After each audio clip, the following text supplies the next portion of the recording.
Hello, folks. Welcome to the office hour for Wednesday, January 26, 2022 here. Let's go ahead and open up the office hour and ask and see if anybody has any general questions about any assignments or any of the material. So the floor is now open for questions.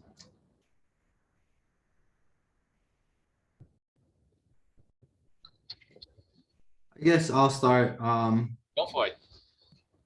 So I was working on setting up the deploy the project, and this is not a test. It's just one of the wizards assignment I was previously working on. Okay.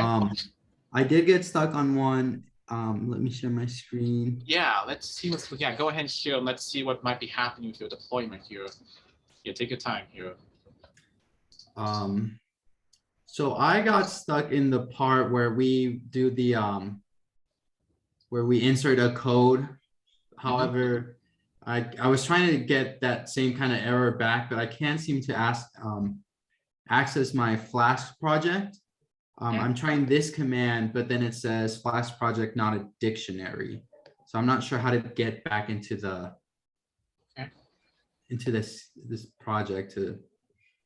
Okay, let's see here. So trying to look through all this here, trying to find which is what here. So I'm assuming this is this the is this connected to that Ubuntu computer right now, or is this something else? I'm just trying to figure out which one's which between these. It should be connected, yeah. Okay, so I want to make sure that this is not like your computer accidentally. That's actually Ubuntu's machine, because I don't know. Usually, what I'm expecting. Well, let's see here. So you are already logged in. Okay. Let's see then. So right now you're stuck on grabbing your project, right? Is that where you're stuck? Right. Okay. So right now here let me just find we get that page again here. Here it is. I'm just pulling up the page on my end here so we can kind of take a look at this together here. So let's see here. We are right now. Let's find it. Okay, I'm just trying to make sure we're in the correct place here before we do anything else here. Yeah, the reason why I ask is because I'm looking at this, and what I'm expecting to see here is like an IP address of some sort here, and I see desktop here, so that's why I was wondering if you actually are logged into Ubuntu or not. Yeah, that's why I was wondering. I don't know. Go ahead. Sorry, yeah, I was just gonna say, so the error that brought me back to this somehow was when you insert the code where it says like the wsgi.py, it was giving me application.run invalid syntax. I try to leave it not touch anything, and then it brought me here. So I might have touched something, which I shouldn't have. Yeah, maybe. So chances are you typed in something wrong somewhere here. So do you remember what was the last thing you were editing before you ran into that error, that message? Before this one, the green and purple. Yeah, it was yeah, I can bring it up. Yeah, I'm just curious here.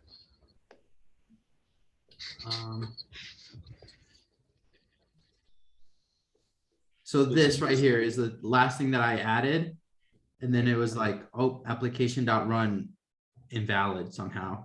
Okay, can you open up, can you show me your code for that? Let me see here. Yeah, can you, let me see here. Yeah, can you show me the code for that file, please, if that's possible? Can you get in there and open that code up, please? The actual file.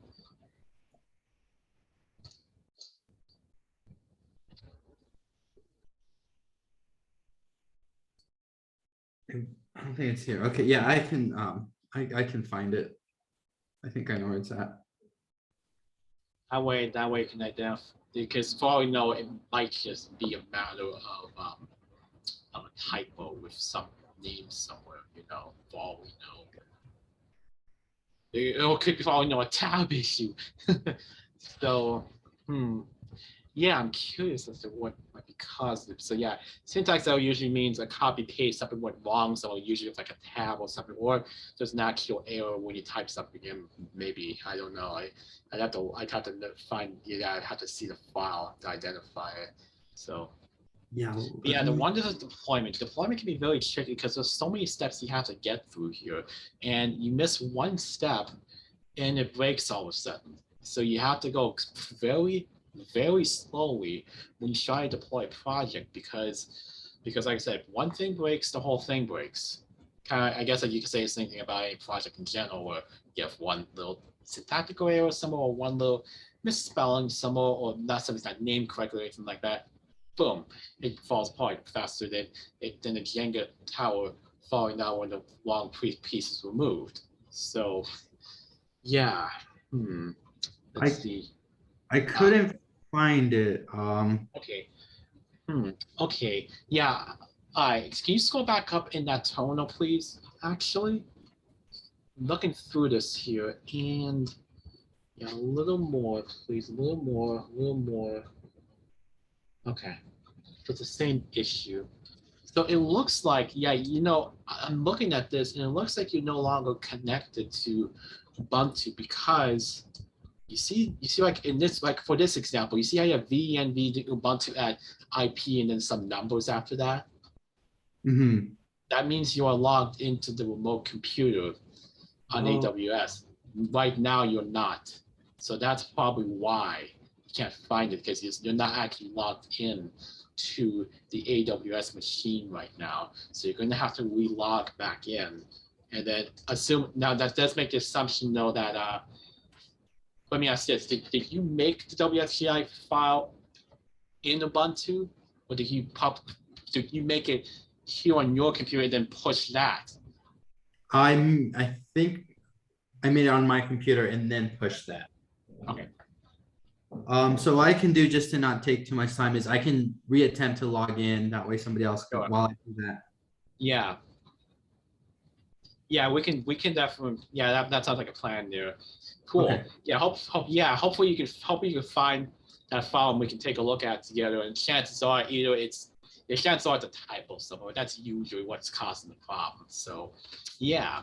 Well, thank you Okay. for bringing that, Carlos, and I hope you can relog back in when you have a chance. We can take a look at that again. All right. Perfect. Does anybody else have any other general questions about anything from the assignments or material or anything else you'd like to bring up?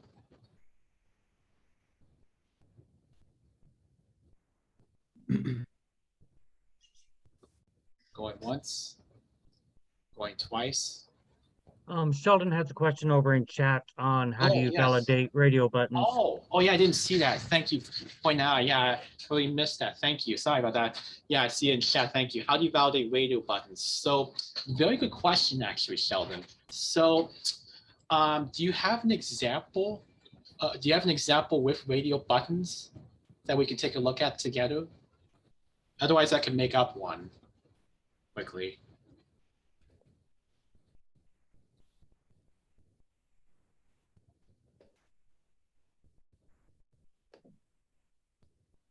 Sheldon, do you have an example pulled up? Or I have it on my recipe.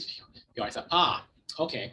Want to take a look at that together then, and then maybe I can give you, maybe we'll look at the code here and I give you some pointers on how you can validate that. Okay, cool. Whenever you want to go ahead and share your screen, we can take a look at the code together, and I'll give you some ideas on how we can validate that. So yeah, whenever you're ready here, I have some ideas on how we could do that. And for those of you who are interested, I actually do something similar for validating checkboxes when I upload the bonus video for this week in the last part of the main project we're working on. So you can take a look at that if you want to check out how to validate checkboxes as well. Well, actually, I take that back. I didn't actually do validations. I tested stuff out, but doing validation is actually pretty fast once you know how to actually check the values themselves. Okay, so here we have right now, you have your radio buttons here. So that looks good. We need same name field. That's fine. We have the values in there. That looks good. So here's what we could do here. go to your controller for a minute. We're just gonna test stuff before we actually implement the validations. Is that okay with you? Is it okay if we just test some stuff here before we actually perform the validations? I think this will be handy for you folks here whenever you want to check out radio buttons, how to validate those in general. So we're gonna kind of step into this slowly, very slowly. Go to the route where you're Sorry, I creating. couldn't find my mic. I just found Oh, it. no, now. no worries, Sheldon. Yeah, so is it okay if we go to your controller to where you are adding the recipe to the database? Is it okay if we head there for just a little bit, please? We're gonna actually add the validations momentarily, but I want to test a couple of things with you and show this to everybody because I think this will be beneficial for you folks. Is that all right? Yeah, definitely. Cool. So are you looking at the new recipe one, right? Yes. Okay, Yes. can you go to the route in your recipes controller that actually adds it to the database, please? So whatever that is, No, I'll let I you believe. find it. Take your time. Yeah, I have on it your- right here, and then in the Yeah. model, Right now, keep them. Oh, go ahead. it's okay, right so here. that- Yeah. Oh yeah, right. Okay, we're gonna add on to that validations in a bit. We'll add to that in a bit, but before that, we want to test a couple of things though, because I think this will be beneficial for you folks. So this is the edit recipe one. Do you have one for adding recipe? Yes. Should have it somewhere here. Right Here we here. go. Yay, perfect. Is it okay if we just as an interim measure, there's also only temporary, comment out lines 20, 21, 30 temporarily. This is only Yeah. temporary. We're gonna uncomment them back. We'll bring them back. But I just want to show you something here. No, keep the redirect. Keep the redirect though. Oh, keep the reader. That's why I said 20 through 30 here. I want to keep the redirect. We're not line 30 though. Keep 30 commented out, but 31 uncommented out, so that this will still run. Okay, here's what I'm gonna have you do here. I'm gonna have you add a line between lines 19 and 20, and then just type this. Let's do a print statement. Let's just print request.form. I want to show, and I'll show you something here. So we're gonna walk our way into it. So this is gonna seem slower for us, but I think this will be beneficial, honestly, for debugging purposes. Okay, go ahead and save this. And just try adding a recipe. So it's not gonna add in the database. Yes, I know that, but I want to show you something when we reach this print statement here. So do you have your project running right now? No, let me run it really quick. Okay, cool. Yeah, take your time here. Take your time getting that running here, and then I'll show you how we can check to see whether a value's been picked in the first place. And we're gonna actually make a slight tweak to the HTML in a moment. But for now, let's go ahead and I'll let you get your project started up here, and then we can go ahead and take a look at this. Yeah, so radio buttons and checkboxes can be a little tricky at times when you're trying to validate stuff, especially checkboxes.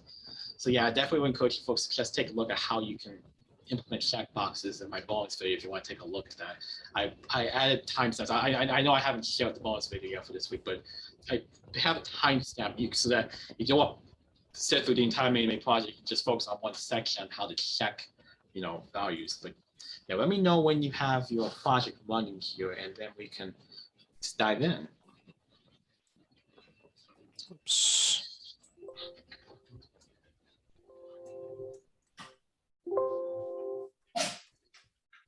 There we go. Wonderful. Oh, you got it? Yes. Cool. Okay, so no worries, Carlos. Yeah, that happens here. Can you show me the actual browser? Is that possible? The browser? Yeah, the browser. So so when you actually actually look at the form itself, not the HTML, but the actual form in the browser. Can you pull that up, please? I'm not exactly sure how to do that. I don't Okay. think. Do you have your browser on a separate screen? No. Oh. Okay. Can you open up your browser then, please? Once you have your project activated, which I assume you have. Just like a page, like an extra page. Well, Paul said, run your Server PY first. Make sure, is that running already? Oh, yeah. Okay, just open up the browser. So like any browser, Chrome, Firefox, you name it. Yeah, yeah, thank you, Paul, for putting that more eloquently than I can. Run your Server PY, then go to localhost 5000. That's why, that's what we mean. Oh, So yeah, look- that's what this is. All I see still is the code though. Does anybody see the Oh. browser? I see code still. Oh, I see. I think it is sharing on a new screen. Let Oh, me, here we go. oh, there we go. Perfect. Okay. Okay, go ahead and just enter some text, anything, just enter anything. In fact, you don't even have to if you really, because we disabled the validations temporarily. Right.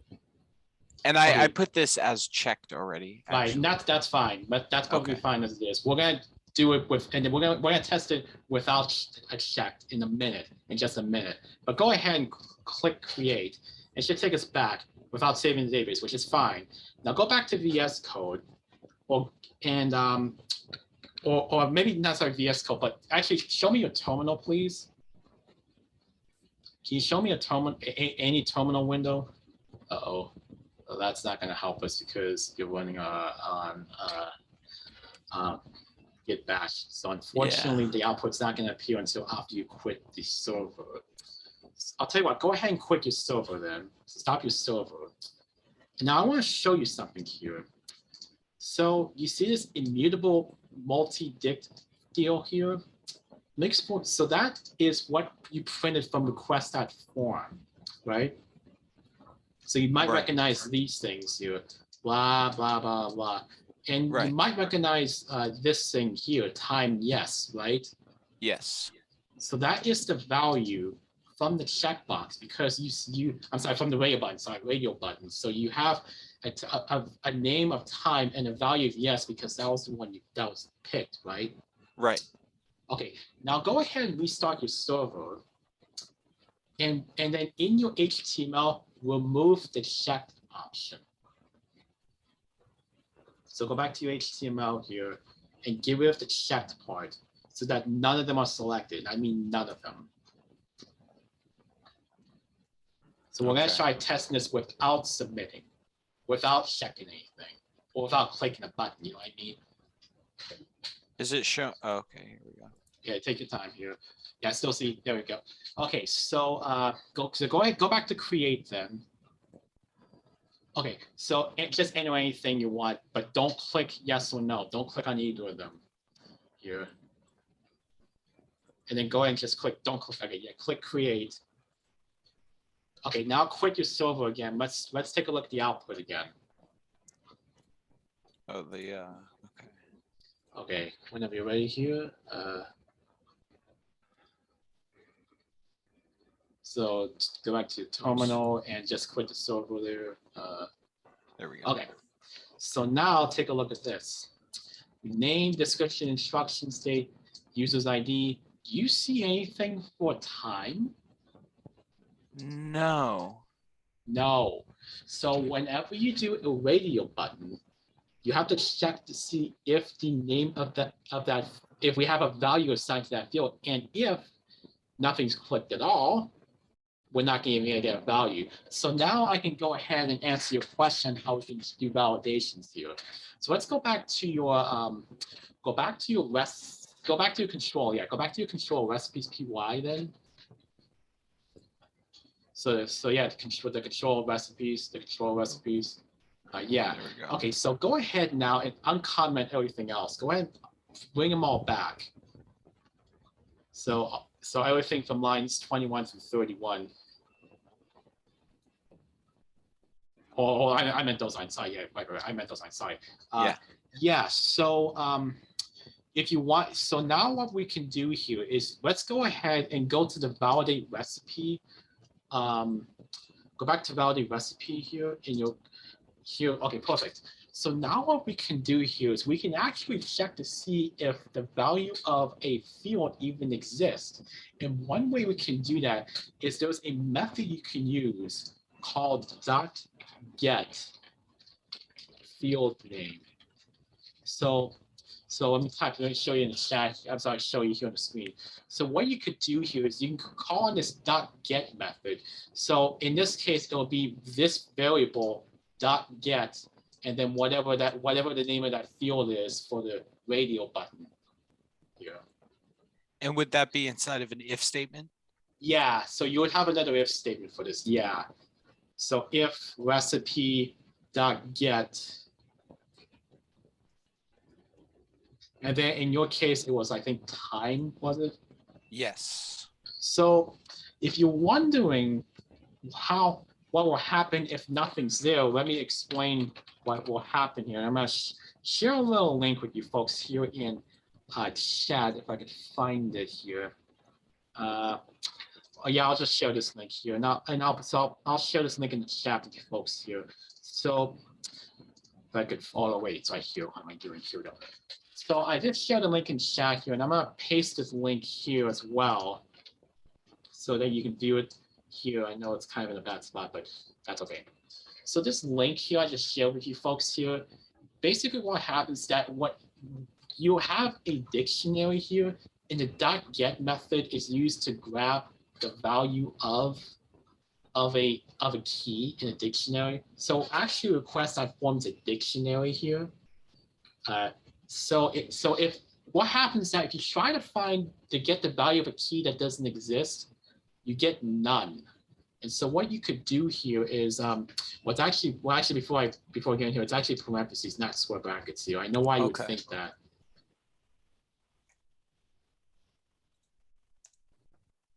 And then what you could do is check to see if it's equal to none.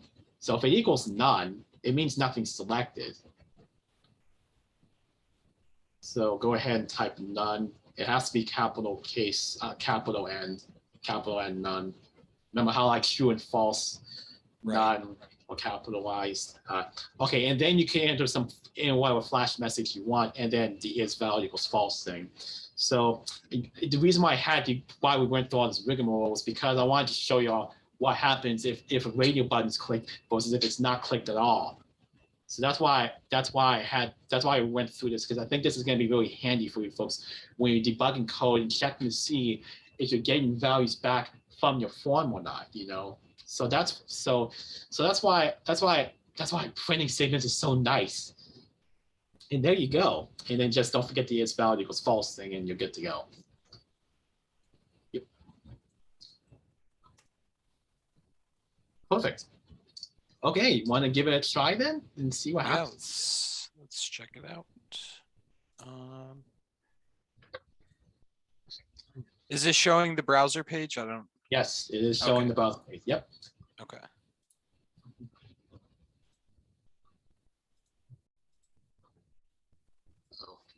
Oh, that's right. Yeah, we started. Oops. Okay, perfect.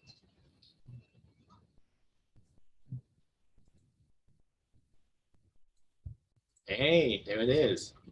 All right. So the .get recipe, or the .get, what exactly that's yeah, the .get method is used for a dictionary, and so this parameter recipe is going to be a dictionary because request.form is a dictionary actually. I'm sorry, dictionary, a dictionary here. And so what it's doing here is like, let's suppose let me make up an example here. So give me a moment while I type this out here, and it'll show up on the screen momentarily here. So let's say I had something like this.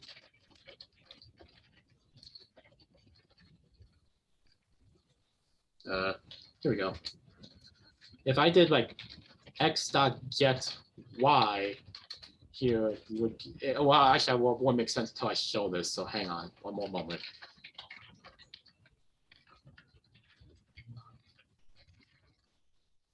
Okay, let's hope. I think this could be good fun here. Here we go. Hope you all see that okay here. I just typed out here on the screen. So I've created a dictionary named X that has two keys, Y and Z. So if you did like x.get Y, you would get the value 5. If you try getting a key that's not there, like the key M, which isn't in that dictionary X, you get none. So what we're doing here is we're basically just saying, okay, do we have the key value? Do we have a value assigned to time? Yes or no? And if there isn't, we're going to get none back because that key time doesn't exist in your request.form data dictionary. Does that Okay. answer your question a little better? Yeah, it does. It does definitely. Yeah, so yeah, that's a really handy thing you can do for radio buttons. In fact, I'm curious what would if I'm not sure if this would work or not. I haven't tested this, but I think it would work. You may not even need .get. You might even be able to get away with this. I'll show you in just a second once I get typing out here. I Okay. wonder if this would work without even using get. I don't know if that would work though. If you want to try it, I'll leave it up to you. But we know at least .get works. Again, because I typed it on the screen, you have to type it yourself. Yeah, but why not? Let's give it a Yeah, try. Maybe yeah, we let's don't need try. .get. Oh, whoops. Yeah, take your time here.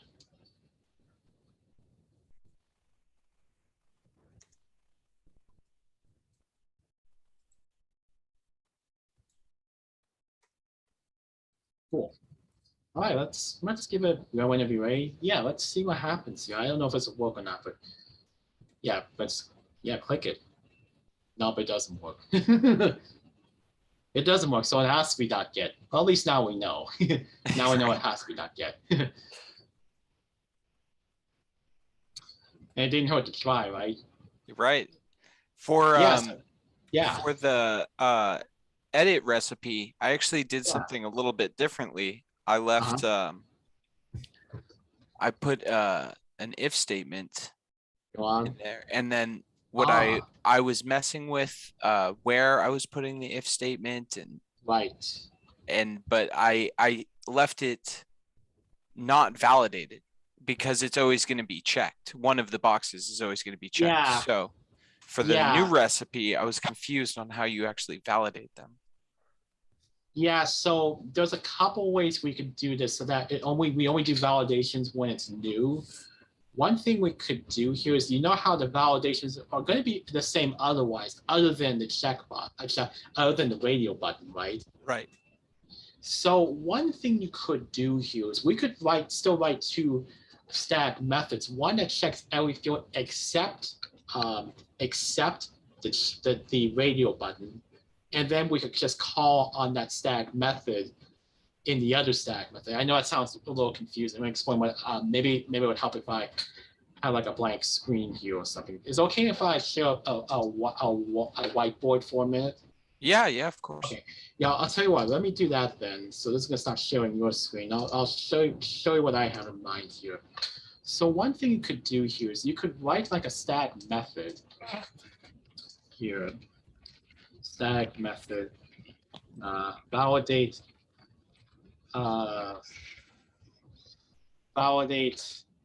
recipe.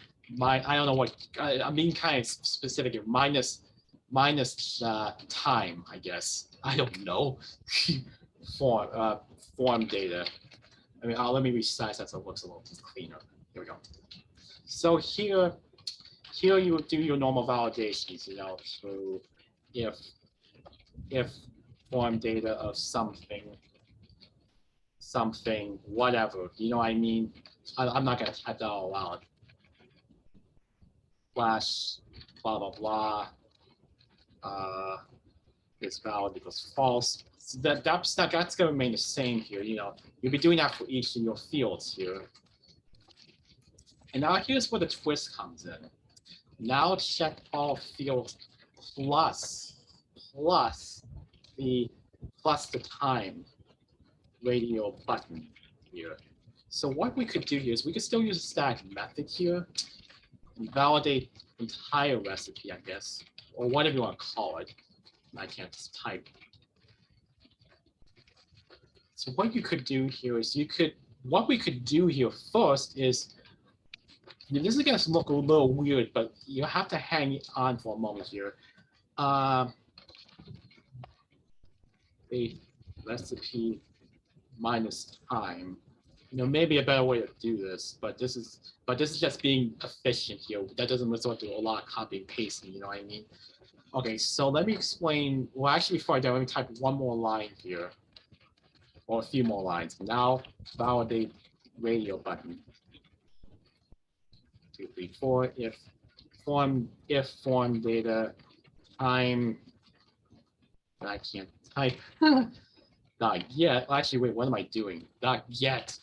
Time is equal to non-flash is valid equals false. Return is valid. Okay.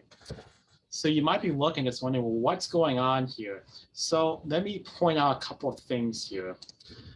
Oops, not that side. No, not that color. There we go. Okay, let me point out a couple of things here.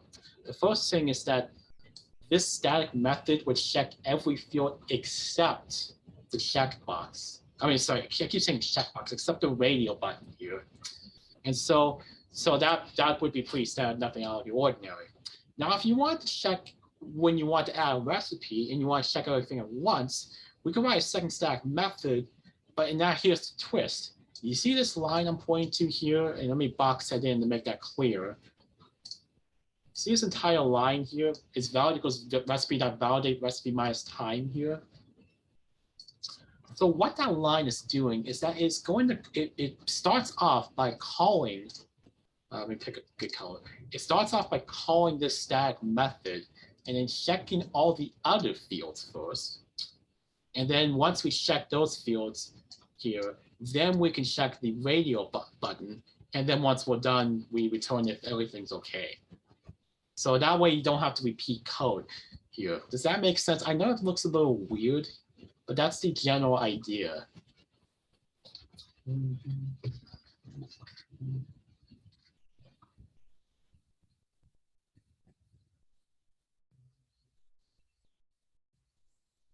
Kind of taking some shortcuts here. Does that kind of answer the question of how you could maybe do one set of validations for adding recipe versus one where you would just edit the recipe? Yeah, thank you so much. You bet. Yeah, so yeah, just to summarize, this would be for editing the recipe, and then this is what you would want for adding the recipe, essentially. So, and that way you don't have to repeat all this code again. Might save you a bit of time here. So yeah, don't worry if you don't remember all this. This is being recorded, of course, or you can take a screenshot of this as well. Up to you. So there you go. So that would be how you could implement that in such a weird way without necessarily repeating a huge amount of code, because remember, we like being efficient as programmers, you know. Cool. Okay, thank you for that first question, Sheldon. Good questions. Very good questions. Okay, I'll stop showing my whiteboard here, and now I'll open the floor up for anybody else who has any other questions.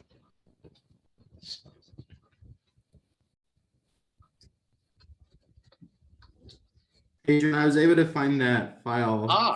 Cool. I did error this time. Okay, well, let's take a look together here and see if we can diagnose this error here.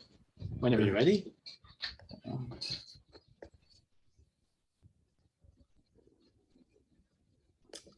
So yeah,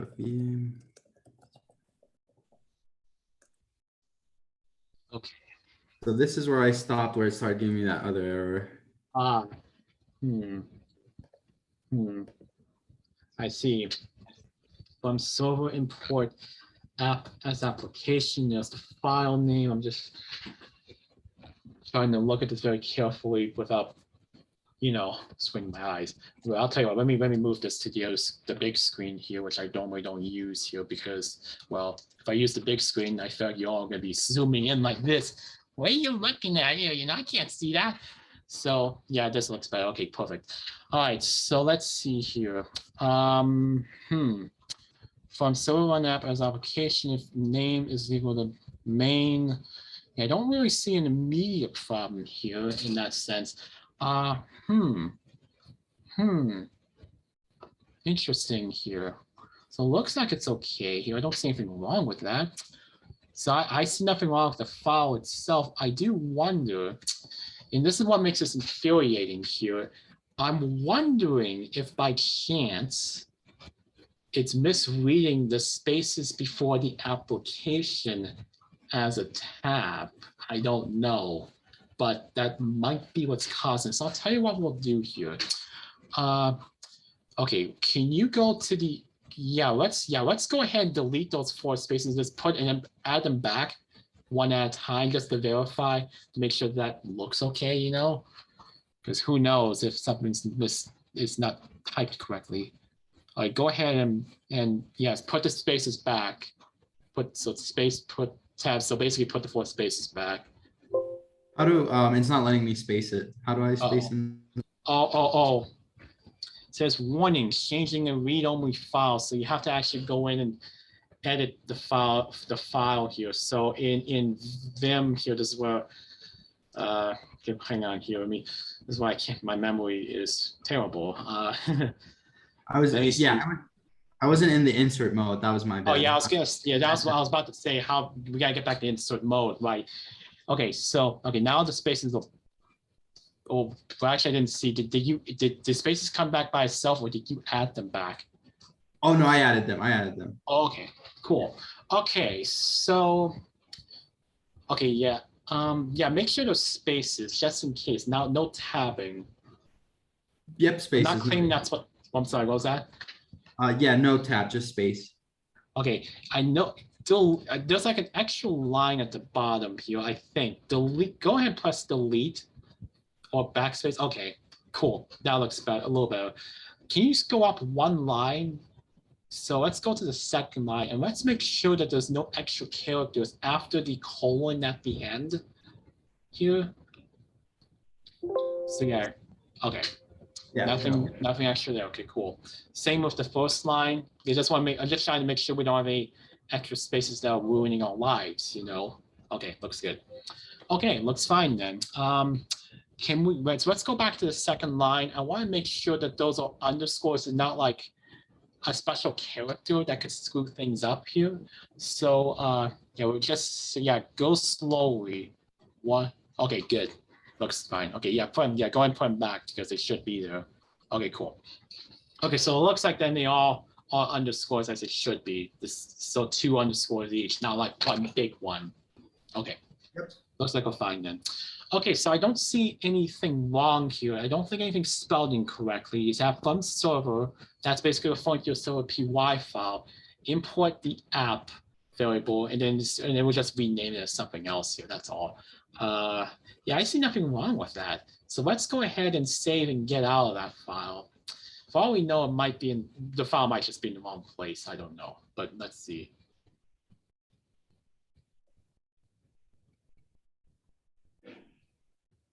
Okay. And then I run. Oh, it's not happening. Wait a minute. I'll make a bet that's what it is.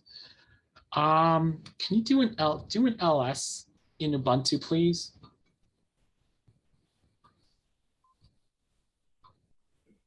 Aha. I think I can answer your question finally. You see here, when you have your virtual environment activated here, you see this little thing here? That basically means you have to be inside your repo actually. So is this deploy Flask? Is that your repo you cloned onto Ubuntu? Yes. Okay. Yes. So you have to be inside that folder. That's probably why we're getting an error. Yeah, this WSGI file has to be inside the repository. So we're gonna have to move that file, or we're gonna have to recreate it, one or the other. So that's probably what it is, I would bet. I'm gonna make a bet that's where it is. Let's see. So yeah, can you let me think here. So in here, I think we need to, do you want to just recreate the file, or you want to try moving the file? It's kind of hard to, you'd have to use like the MV command to move, or something like that. And Paul, if you know better than, you probably know better than I do about moving files from one place to another. I think creating it would be easier. Okay. As Okay, long we'll as do this that one- then. Okay, let's go ahead and delete this file then. So do I think it's, you might have to do sudo possibly, but let's do rm and then space the name of the file, wsgy.py. We may have to add sudo to this if it doesn't work. Why? Yes. Okay, let's do it now. Let's just make sure it's gone. Okay, it's gone. Okay, now cd into the deploy Flask folder here, and let's do an ls just to make sure we're in the correct spot. I want to make sure it has the server py file, and it does. Oh, there it is. And well, there already is a wsgy file in there already. Is that Oh, I must interesting? have created two then. So probably that might have possibly confused Gunnicorn, possibly. I can't claim that's what it is, but yeah, that command you're copying, the Gunnicorn, all that stuff, has to be from inside the repo, and your virtual environment nodes has to be activated as well. Make a little note of that. And this IP is the virtual, or does it have to say VNV? It has to say the name of the virtual environment. Those numbers are just an IP, it's just identifying the machine you're on. So yeah, it has to be with the virtual environment activated, I'm pretty sure. So yeah, I assume you create a virtual environment at some point when you're following the instructions, yes? I did, yes. I just don't know. Yeah, go ahead and activate your virtual environment, and then let's try the Gunnicorn command, see what happens. So yeah, first let's activate your virtual environment here. How do I do that? I can look into it because I know we're running out of time. Oh, right. Let's see here. I'm not sure if it's any. I haven't had a chance to look at this honestly here, so I have to check here. Let me see here. I don't think it's very different, but let me just check here. Wherever the page is that has where we have to create the virtual environment, wherever that is. See, I'm trying to be careful here because I'm trying not to give you the wrong commands, you know. So Right. yeah, let's see here. Is it? No, not that. Not that.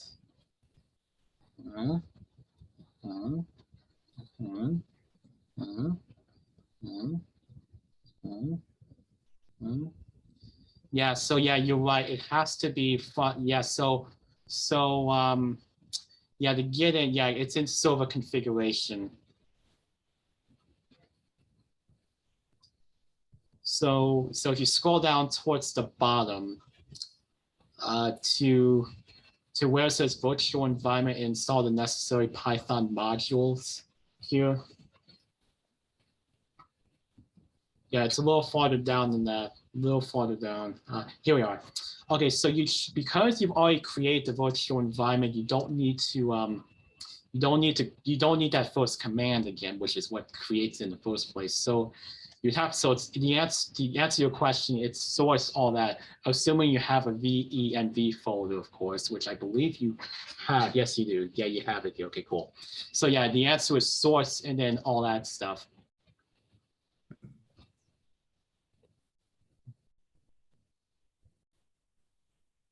Okay, now it's activated. Cool.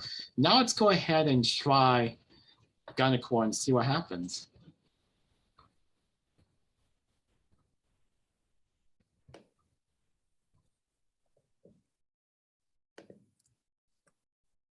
Okay, let's.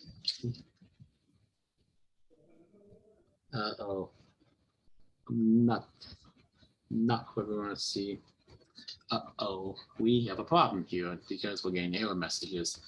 So it says here, connection in use 0000. So sounds like something is off somewhere here. Uh-oh. I know we were checking the WCGI project in the last one before. Well, no, because then it wouldn't have run this. That's true. Yeah, I guess this one's a new one then. At least it's past the syntax. Yeah, at least we'll pass that, but now we get this other issue here. So, let's take a, yeah, let's just double check your WSGYPY file just to make sure that there isn't something off here. But yeah, exactly as Paul said in chat, we'll celebrate one victory at a time. Okay, so again, a little closer. Yeah, but yeah, let's take a look at that file just to make sure nothing is off here. Yeah, I see nothing wrong there. Yeah, that looks fine. Okay, so that seems reasonable. Okay, that looks fine. Let's see if there was maybe there was something missing in one of your other files that might have been missed that wasn't typed correctly. I don't know. I'm not claiming that's where it is yet, but let's take a look here. So here's where we go through every page one at a time to make sure that we didn't miss something somewhere here. So let's see here. I'm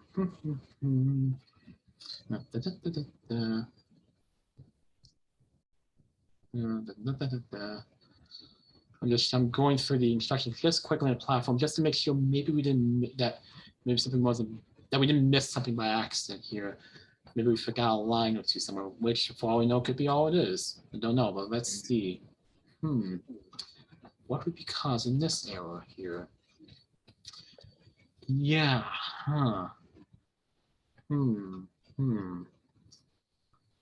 Let's see.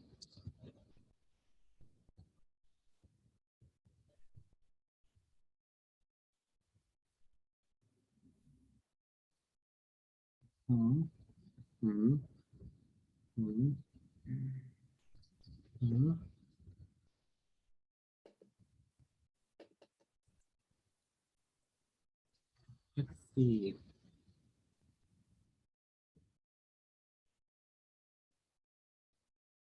You run into any issues installing any of your packages at any point, just by out of curiosity? No, but I did notice when I was doing this, that I hadn't installed Unicorn, so I did install it, but besides that, I didn't, not before, there was no error in any of the packages. Okay, so,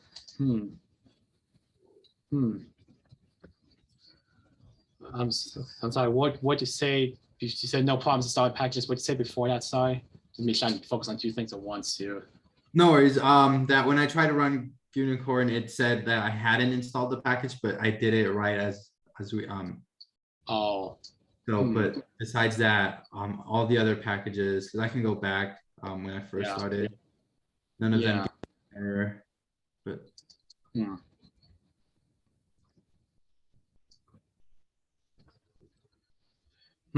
Yeah, because I'm not sure I can immediately identify what this problem is, unfortunately, here.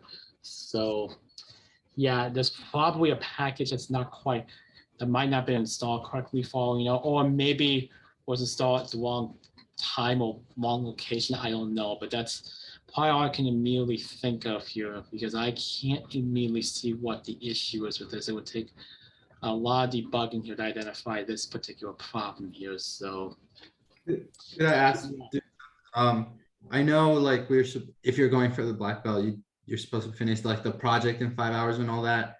Right. The deploy, honestly, is that within those 5 hours? Because that's kind of hard. No. Oh, good. No. So the way that works, if you're going for a black belt, is that you have 5 hours to submit the actual project minus deployment to the platform, and then from the moment you submit your project to the platform, you have 24 hours from that point to deploy your application. So you have up to 5 hours for the exam, and then another 24 to deploy, and then you would have to email me the IP address that where your project lives, and so I can take a look at it. And so that would be the idea. Of course, that 24-hour period is an extension of the exam in the sense of you're not allowed to ask anybody for help still for deployment. That's something you're on your own for. So you still, doing the 24 hours, think of it as an extension of the exam. You still can't ask anybody for help with regarding assignments, old code. what you're working on with right now, if you're taking the exam. So there's just a continuation of that, but yeah, you have 24 hours after you submit. So yep, so that hopefully should be plenty of time to deploy. So Okay, because I mean, that would give me enough time to retry this, but I feel like I'm scared to get this error again and not be able to. yeah, Just just make sure you go very slowly with the deployment. Go very slowly. Make sure you follow every step one at a time, very slowly. But yeah, might help if you have time today. Yeah, try to see if you can figure this out today if you can before trying to test. If not, at least try to test, and maybe you could at least get an orange or red belt. If you can't Right. deploy. So yeah, least with the eight. 3 attempts. Yeah. So yeah, small victories, right? We'll take celebrate one victory at a time, as Paul said. So there you go. exactly. Yeah, so I couldn't all help right, you with thank that you. issue. Yeah, go ahead. No, that's all right. I know this stuff isn't, especially deploying. It took me a lot more than an hour. So Yeah. Yeah, and it takes a little getting used to, which is why it's a good idea to try it out first, just to make sure you're comfortable, and then feel comfortable deploying, like whether it's your own personal project or an assignment. Then you probably will get to go for trying to deploy an exam. So, yeah, cool. Thank you. Well, I think this is going to be a good stopping point for questions right now because we are nearing the end of the office hour here. So. Well, let's go ahead and take a quick break here for maybe about 5 minutes or so, and then we'll reconvene. We'll start the lecture here. Okay. See you all in just a little bit, then I'll pause the recording and see you in just a few minutes. Hey everybody, welcome to the lecture for Wednesday, January 26, 2022 here. We're basically only a week away from basically finishing the course here, if you can believe it here. So we're getting close to the end here. I know some of you are feeling a little anxious and nervous about the test. That's okay. I reached out to quite a few of you folks just to check and make sure how you all are feeling for those of you who haven't taken the test yet. And for those of you who've passed already, yay, well done. I do want to emphasize, however, something important here, and that is if you've passed the exam, you haven't necessarily passed the course yet. I want to emphasize that because remember, you need 3 things to pass the course. One of them is the exam, the other is fixing core assignments, which should naturally be satisfied so that you can take the exam. And then don't forget discussion topics. That's the last thing. You need to get at least 13 total discussion topics done throughout the 8 weeks in order to satisfy that requirement. So gotta get all 3 of those. You miss one, no go. Okay, just want to emphasize that. If you haven't unlocked your first attempt yet, please try to do so as quickly as you can. If you wait till the weekend, you may only realistically have time to take it twice, once during the weekend, and then once again, maybe Monday or Tuesday, depending on how quickly the tests get graded. So we're gonna work as fast as we can to get all your exams graded. And for those who have submitted exams already, most of them have already been graded so far, with the exception of maybe 1 or 2. And I'll be sure to get those graded tomorrow if I haven't gotten to yours yet. Okay. Let's see here. I think that's about all the administrative stuff I just wanted to emphasize here. So let's go ahead and dive into the actual material today. So we're going to go ahead and finish that project that we were working on from the lecture on Monday here. So once again, I want to emphasize once again, not this code being posted to GitHub. Still encourage you to type this up on your own here. Okay, I want to just emphasize that one more time here. So I'm going to go ahead and start sharing screen in a moment once I get this image loaded for the appointments. I just want to get that in here. Here we go. Maybe move this over here so that y'all can see that. Perfect. Okay. Okay, now let me go ahead and get this ready and we'll start sharing my screen here. So let me start sharing my regular screen, make sure I get that selected. Please let me know if you can't see the main screen here. Okay, can you all see this okay here? Yeah, I will be happy to do a slow pan of all the files completed. Absolutely, that is absolutely gonna be the last thing I do here. So you can look at all the files I have. Yep. Oh, by the way, before we dive into this, I forgot to mention I haven't shared the link yet, but I have already completed the bonus video for this week, which is the second part of the May project. So if you want to take a look at that, you can watch that once I share the link with you folks, which will probably be after the lecture or tomorrow for sure. And I actually do validations on checkbox. Well, not actually, I shouldn't say validations.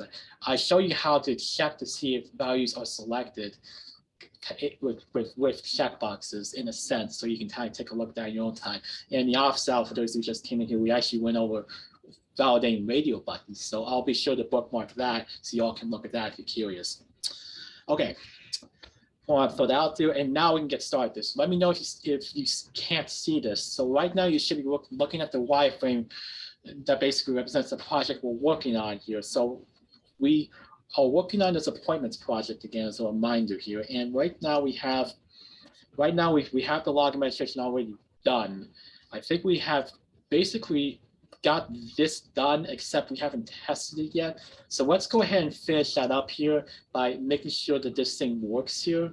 So let me go to the code here and let's take a look at that together here. So right now I already have this opened up here.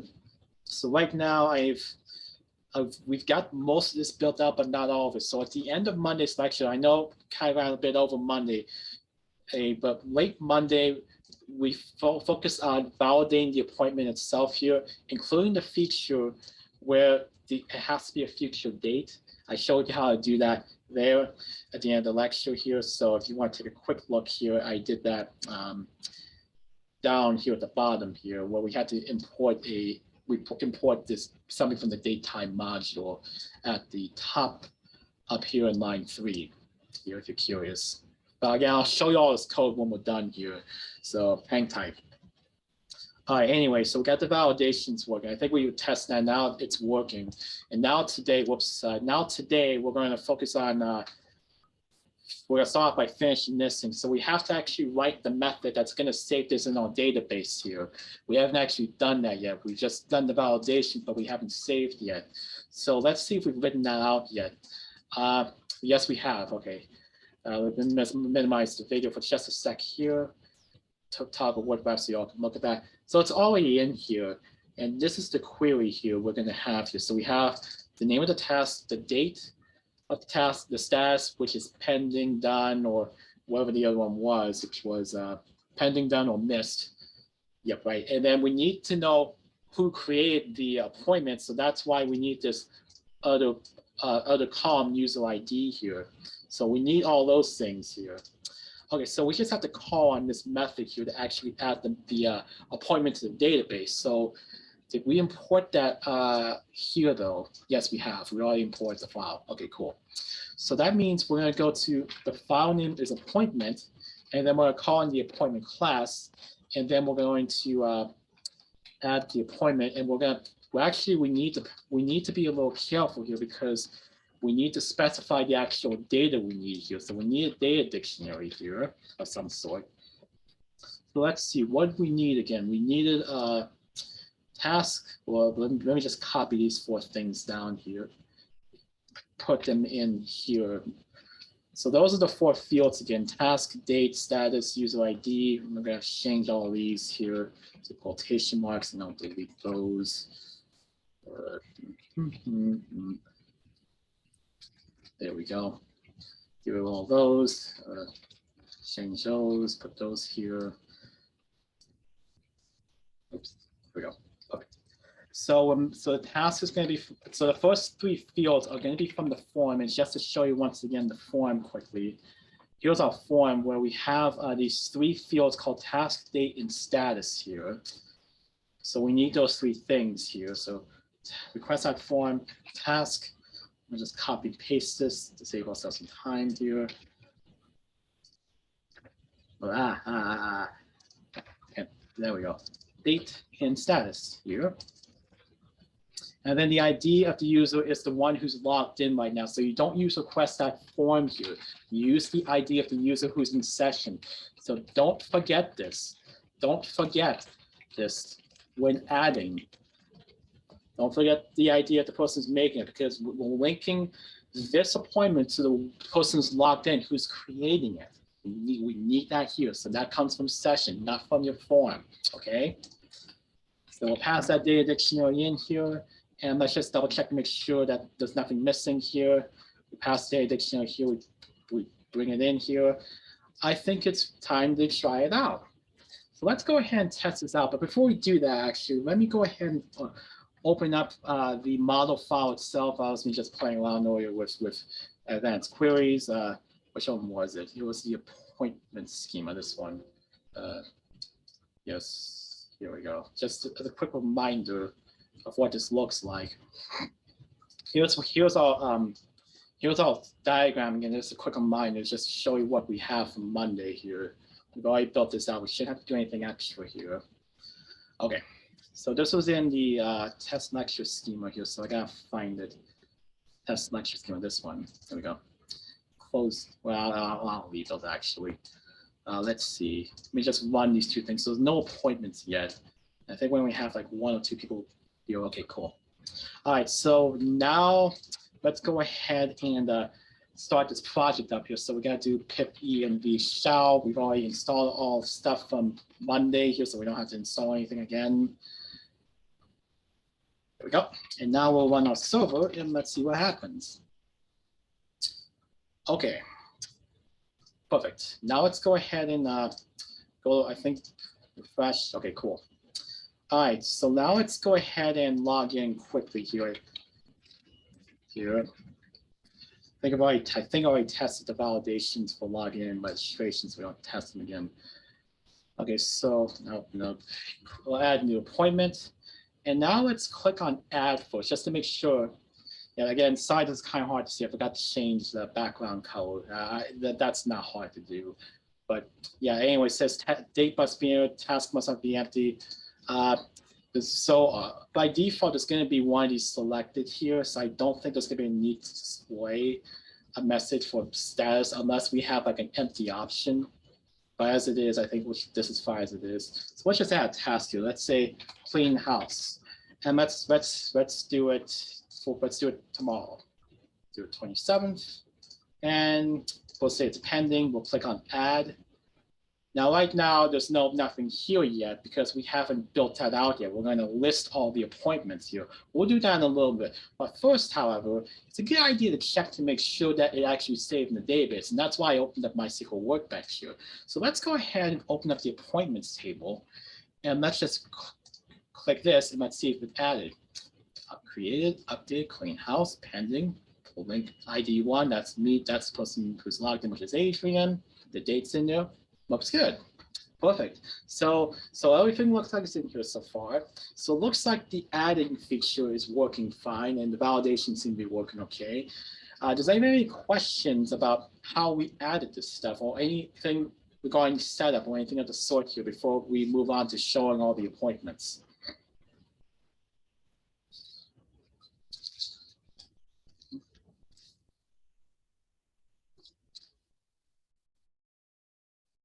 Cool. Looks like we have no questions here. So we're going to go ahead now and move on and try to just show the appointments here.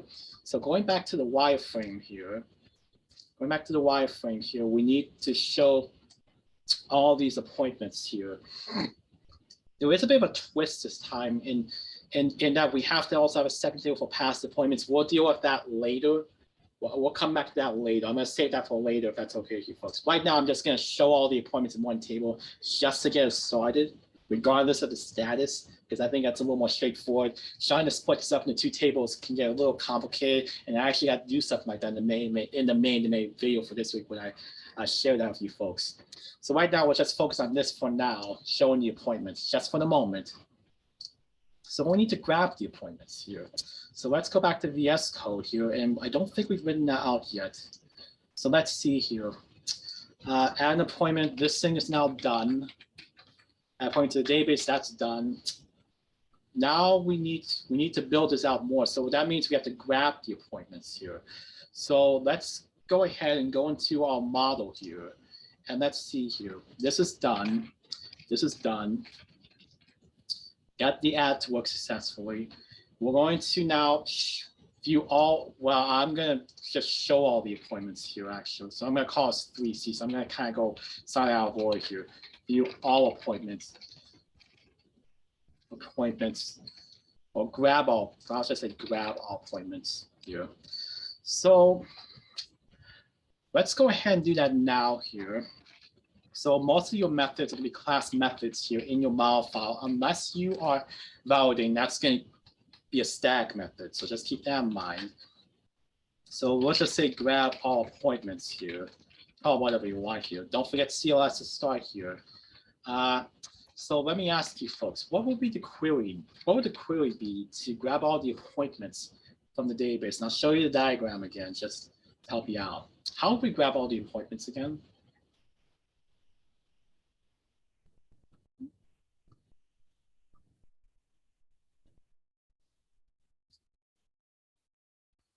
So how can I grab all of these? Yeah, Carl's got select all from points. That's it. Right now, we're not going to link any users here for the moment. But that's going to be something I'm going to show you at the end here. So I'm going to add something to this project. I'm going to add another features that I think will be a benefit for you folks, which is well, if you want to show who made the appointment, we'll save that for later here. But yeah, the query is select all from appointments here. Now notice here we don't have any of these values that are in the percent signs here. So we don't need to pass any data dictionaries in here. So what we're going to do now is we're just going to query the database here. So I'm just going to copy this part and we're minus the data because we don't need a data dictionary here. And now what we're going to do here is we're going to have to create instances of the appointment class for every one of these. So now we're going to loop. But then there's one thing, what's one edge case that could screw this up? Can anybody tell me an edge case that could cause this method to crash?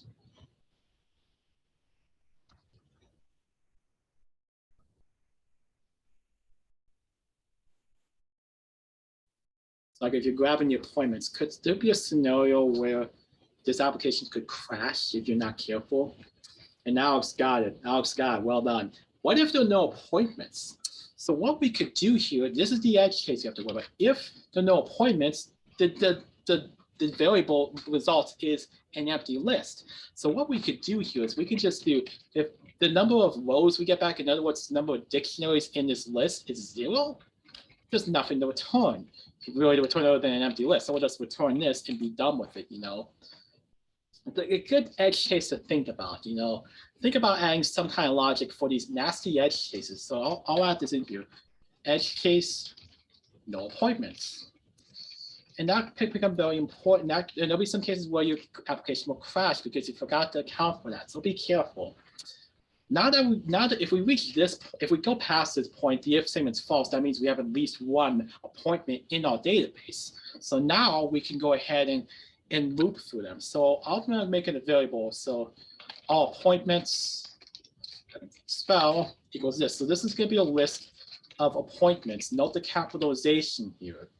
Note the capital A here. That means instances of the class. Instances of the class. And so we're going to now loop through every single one of these individually. So I'll say for this appointment, I'm making this very clear for a reason, dictionary in results. So remember, every item in that list is a dictionary here. So every dictionary is going to be individual row, which represents an individual appointment. Okay. So now what we're going to do here is we're going to create, so I'm going to call this appointment instance equals CLS.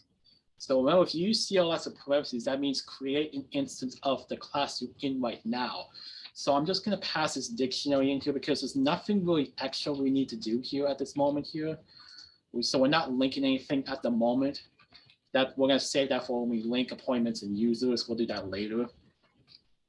And then what we're going to do is we're going to take this and we're just going to add it to this list. And that's going to use the append method. So all appointments dot append this appointment instance. I'll just put that in here. And then once we're done, we're going to return this list here. So just note the alignment here, because I've seen some folks do this here. Make sure you watch your alignment, because this is very different from this. Watch your alignment, because otherwise this is going to run only once and you're done. Whereas this is going to run all the way to the end. So just be careful about that. Watch your tabs, watch where everything's lined up. Okay. And there you go. That should basically do it, honestly. So let's go ahead now and let's show all those appointments in the landing page here. So let's go ahead and do that now here. So but before we do that, actually, we need to grab the appointments so that we could display them. So we need to actually go back to the controller here And in this appointments route, we're gonna show all those appointments here. So I'm gonna do all appointments. You can name anything you want. You don't have to match up the variable names here. So well, I'll just say all appointments here. Just why not? All appointments equals appointment file dot appointment class dot grab all appointments, and we don't need to pass anything in here. And then I'll just say all appointments equals all that, all the appointments here. Perfect. So we have that in here. And now we're going to actually go into the HTML if I could find it. There it is. Get rid of that. We don't need that anymore. So now we're going to go ahead. Actually, you know what? I'll tell you what. Let me add some CSS here. I'll just put these in here. Just so it doesn't look bare bones. By the way, you can end the task if you use any CSS you want here. You are not bound to a particular form of CSS. You use whatever you want. Just make sure that at least it's somewhat close in terms of features. That the layout doesn't have to be perfect. Okay. So now we need to make a table here. So here we're gonna make a table here, table with all the appointments. So what we're going to do now here is we're going to go ahead and make a table tag here. Oops, if I could type it. There we go. So we're going to have a head, which basically represents the top part of the table. And inside that we have task, date, status, and action. So task, date, status, action. Task, date, status, action. See if my short-term memory holds. Okay, so let's go ahead and put those in. Task. Actually, let me do this. TR here, TD times 4. I just showed, well, actually, wait, hold on. TH times 4. That's me using some image tricks here, if you're curious about that.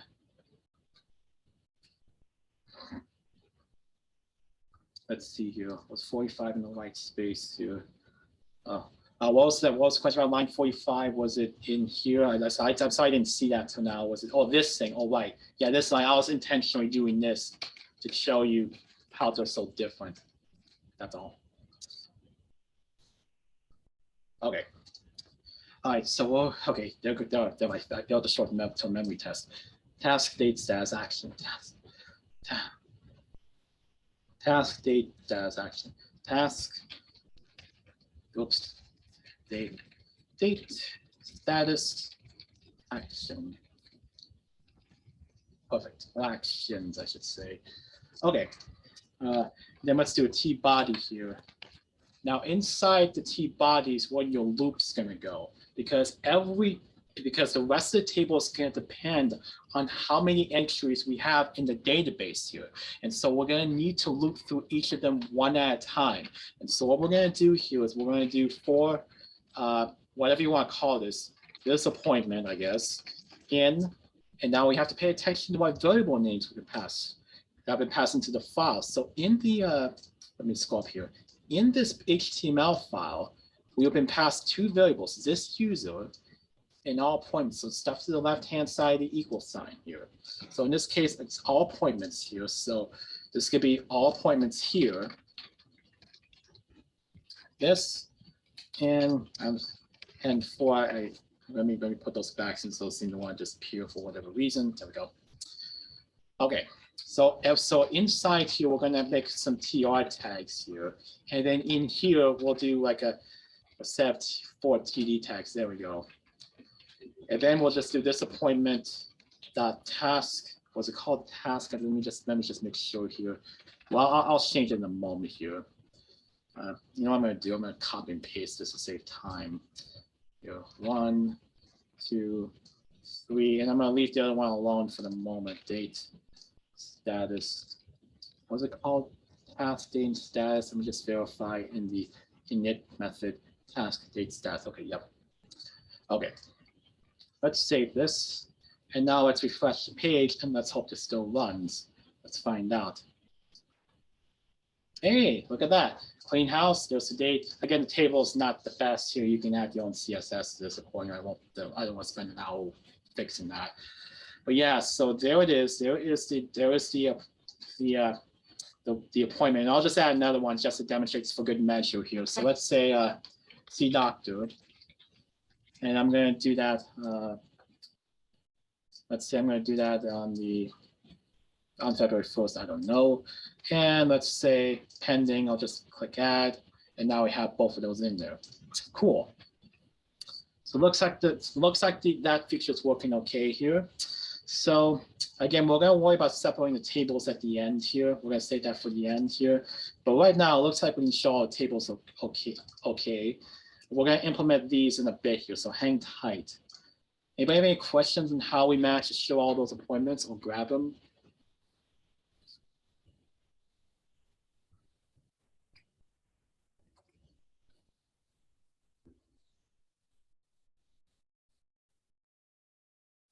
Okay, cool. Let's go ahead and move on then, and let's go ahead and work on the edit feature next year.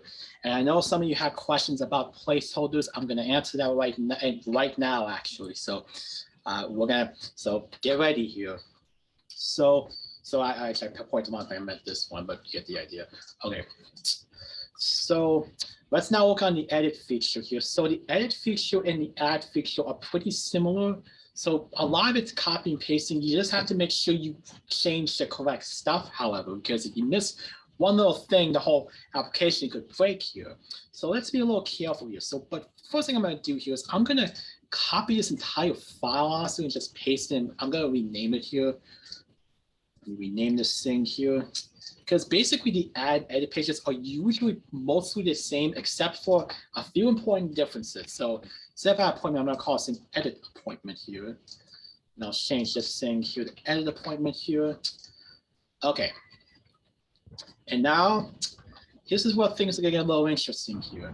Some of you, well, actually, yeah, let me think here. Well, so when you have an edit page here, you need the information about that specific appointment or item, right? And so we need to put that in here. So we need to work on grabbing the individual appointment here. So let's see here. Let's go back to the control. Do we have a route built out for that yet? No, we have not. So we're gonna have to build these two routes out here. The edit appointment, which shows the form, and then we actually have to add the appointment in the database here. So the convention was appointments ID here. So we're gonna have to make that here. Route to show the edit form. So app.route, I'll paste that in here, but here you have to use int here. And then show, edit appointment page. I'll just call it that just to make it clear. Now, because we have a path variable, and whenever you do an edit, you have to include the ID. Same with delete, which I'm going to demonstrate in a bit. You have to include the ID because you need to know which appointment you're editing or deleting. All right. Don't forget that. So we need the path variable here because remember, by passing this doesn't yell at me. Remember, whoops. There we go. Remember, whatever you call this thing, whenever you have a path variable, it has to be passed in as a parameter here inside this method, inside the parentheses when you define your method here. All right. So basically, a lot of this is going to be pretty similar here to most of the other routes. The very first thing you want to do is you're going to have to check to make sure someone's logged in. Let's get that out of the way now. The next thing we're going to want to do is, well, we need to grab the appointment. You may have to also grab the user possibly if you need to show the user's name or something like that. So pay attention to the wireframe. In this particular case here, it doesn't say welcome Adrian or hello whomever here, but if it does show that, you have to include that. So just be aware of that. Okay, so we need to grab the individual appointment here. So grab the appointment. I can't spell from the database. If needed, grab the appointment. I'm going to grab the user. I might just do that. I'll probably go ahead and just do that here just to demonstrate, even though it's not necessarily in this wireframe, but I'm going to demonstrate. So I think it would be beneficial for you folks. So we need to grab the appointment from the database here. So looking at our model file, we have add appointment, grab all appointments, and we don't have one to grab an appointment yet though. So we need to grab the individual appointment here. So we need to write a class method for that now. So here we're going to grab one appointment without the user who made it, because we don't really need that here in this case. So grab one appointment, and now let me go ahead and copy these first few lines here, because they're going to be essentially the same, except one thing is going to be different here in this query. What's going to change here?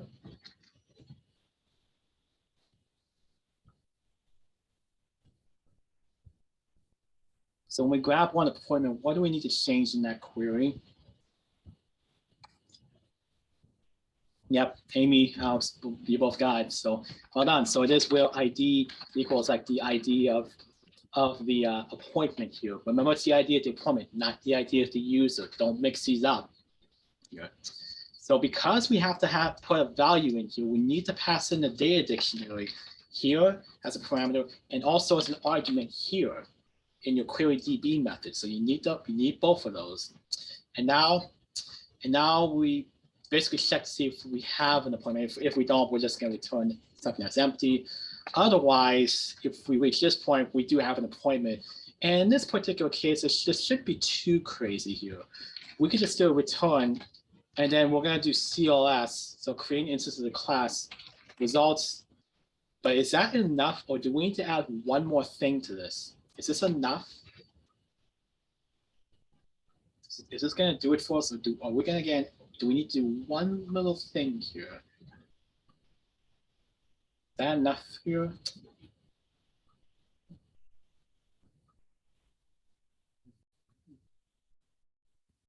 Yeah, we need 0, because remember, in the init method, data is a dictionary. The variable results here is a list. We have to have a dictionary. So remember, results is a list of dictionaries. So every item is a dictionary. So we need to know which one it is. And if this works, it should be the first one to index 0. So we need this part here to create that class. And that's all we need here. So we do need the 0 part, because remember, we need a specific dictionary here. Okay.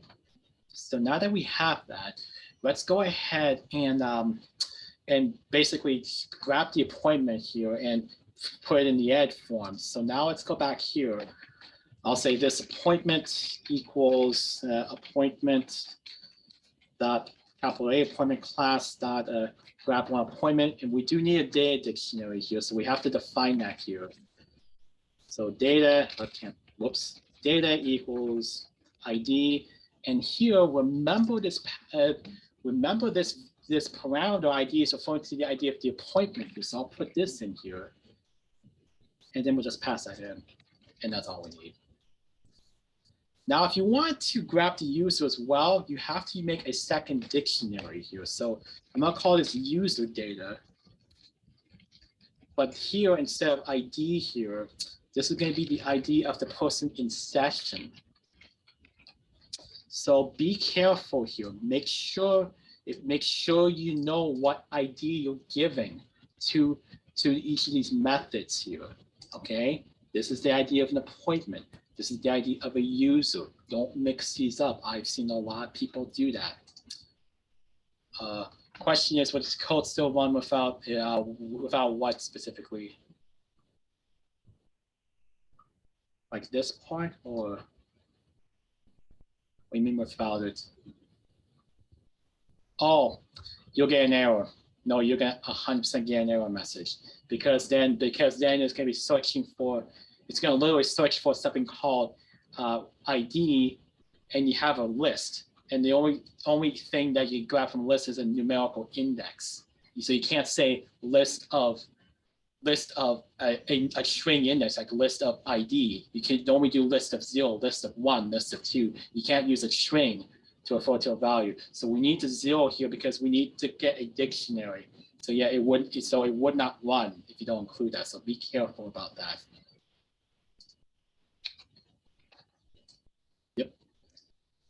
And we're coming back here. Let me just copy and paste it, but I'm going to change this to this user just to demonstrate here. User dot grab one user, and we'll pass the data dictionary in here. And then we'll go ahead and finally show the page here. So let's see, return vendor template, edit appointment, HTML, this appointment equals all that here. Same thing here, and this user equals this user. Cool. Okay. So this should now hopefully work. Of course, we need to actually link to each of these. So let's go back to the landing page here. It'd be nice if we could show the edit link, you know. So let's go ahead and add that now. Let's put an A tag here. Now here, let me put edit here. Now here, see this route name appointments and then the ID here. I'm gonna copy this, but you have to make there's one important thing that has to be different. You see how this is in red? That should be a sign that something's wrong. You can't use this int thing here. You can only use it in the app.route decorator. Here you have to use the double curly braces when you're in the HTML file. And so we have to refer to the ID in this way here.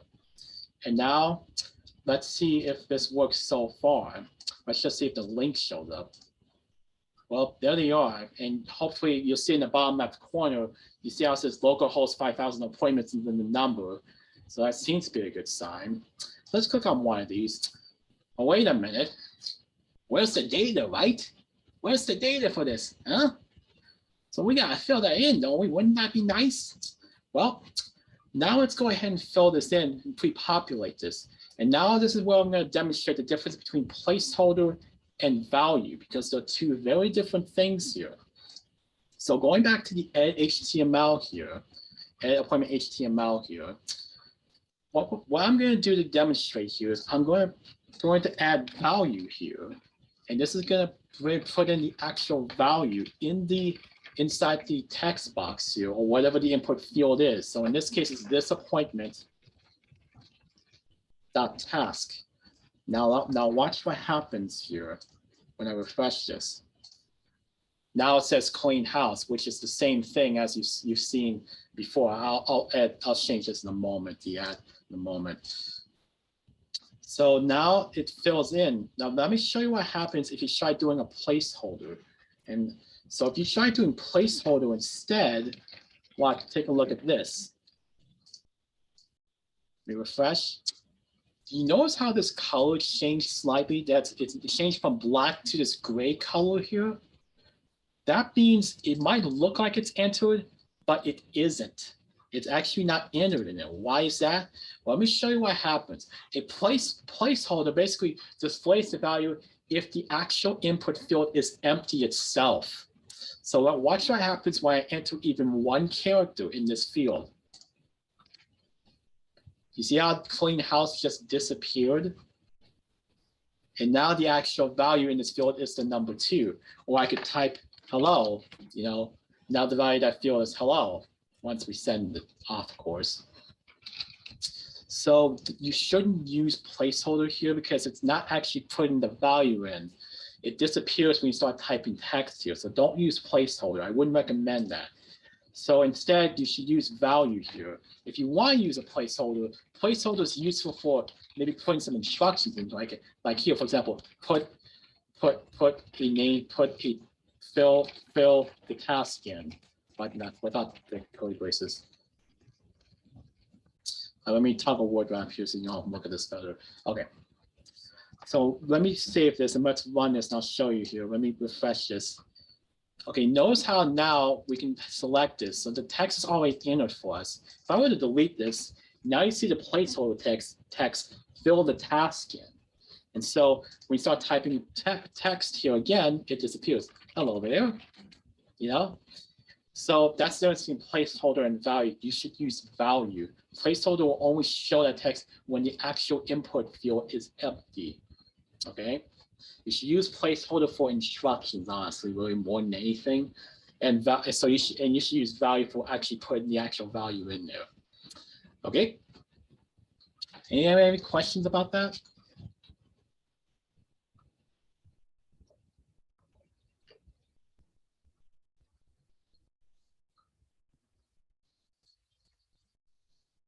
Okay, cool. Well, let's go ahead and put the other values in here. Now, this could come with a bit of a twist, however.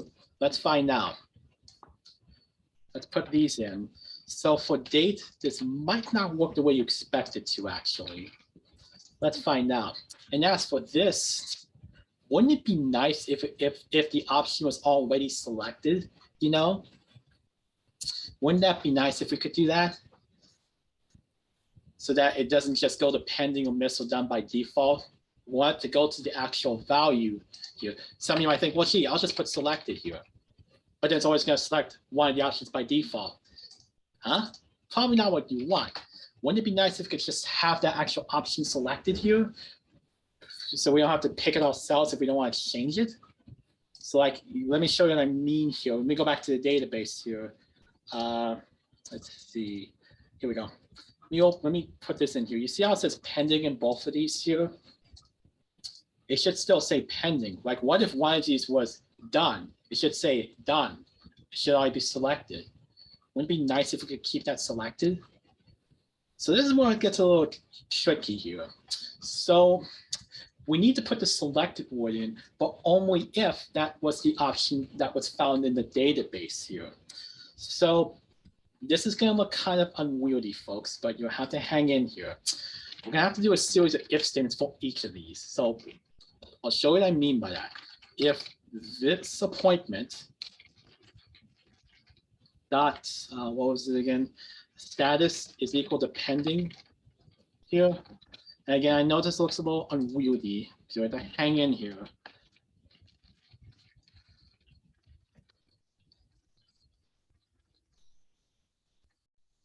Let me just copy this in, but the only thing that's going to really be different is adding selected here. And that's it. That's the only thing that's going to change is that we know one's selected. But if it, and so we got to do the same thing for the other two fields. Yeah, I know, but what can you do? We change all these to missed, and the last one's done. Done. Get rid of these. Probably could use an elif here, but that's all right. But no, I think that's fine as it is, actually. I think that's perfectly fine. Let's go on. So now let's refresh this. Hey, everything's already in there, including the date. Yay, cool. So let's go ahead and go back to the dashboard. Did I forget to include a link to that? Oh, I forgot to include the cancel link. Now that's something we can add pretty quickly, really honestly. Yeah, let's add that here. href equals appointments cancel. Okay, let's refresh this. Okay, so again, not perfect styling, but that's okay. It's not on your own. So click cancel. It'll take us back here. Now let me add another appointment, but select different option here. Let's say I know I'm going to miss an appointment for whatever reason. Let's say Molan. I'm going to do it tomorrow, but I'm too busy, so I'm going to have to miss this, unfortunately. Click add. It's in here. Now, if we go to edit, watch this. You see how this miss is already selected? It's not going to pending or done. It's going to miss because that was the option we selected already. Go here. Date's already filled in. Looks like we're good. So there you go. That is how we can put the values in, just like that. Anybody have any questions about how we pre-populate the forms or anything about placeholders versus values here?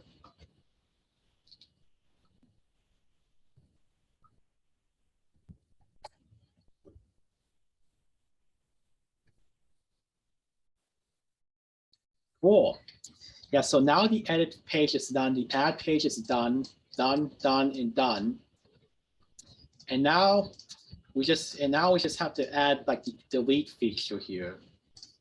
And then we'll focus on splitting the tables up and then working on the view feature. I think we might do the view feature after the delete feature. I think we'll do that actually. But first, let's get this delete feature going here. That's pretty quick, honestly. So let's go ahead and work on the delete feature now. This is pretty fast actually, because delete is pretty much going to be the same for most of these. So it shouldn't be too particularly crazy. So let's go ahead and add that now. Well, to delete an appointment. So a couple ways to do this. I showed you one way, which is to make this a post request. And I'm gonna have to add delete to this here, I think. I'll just put it here, I guess. Delete. So you could make it a post request like this. So can't type.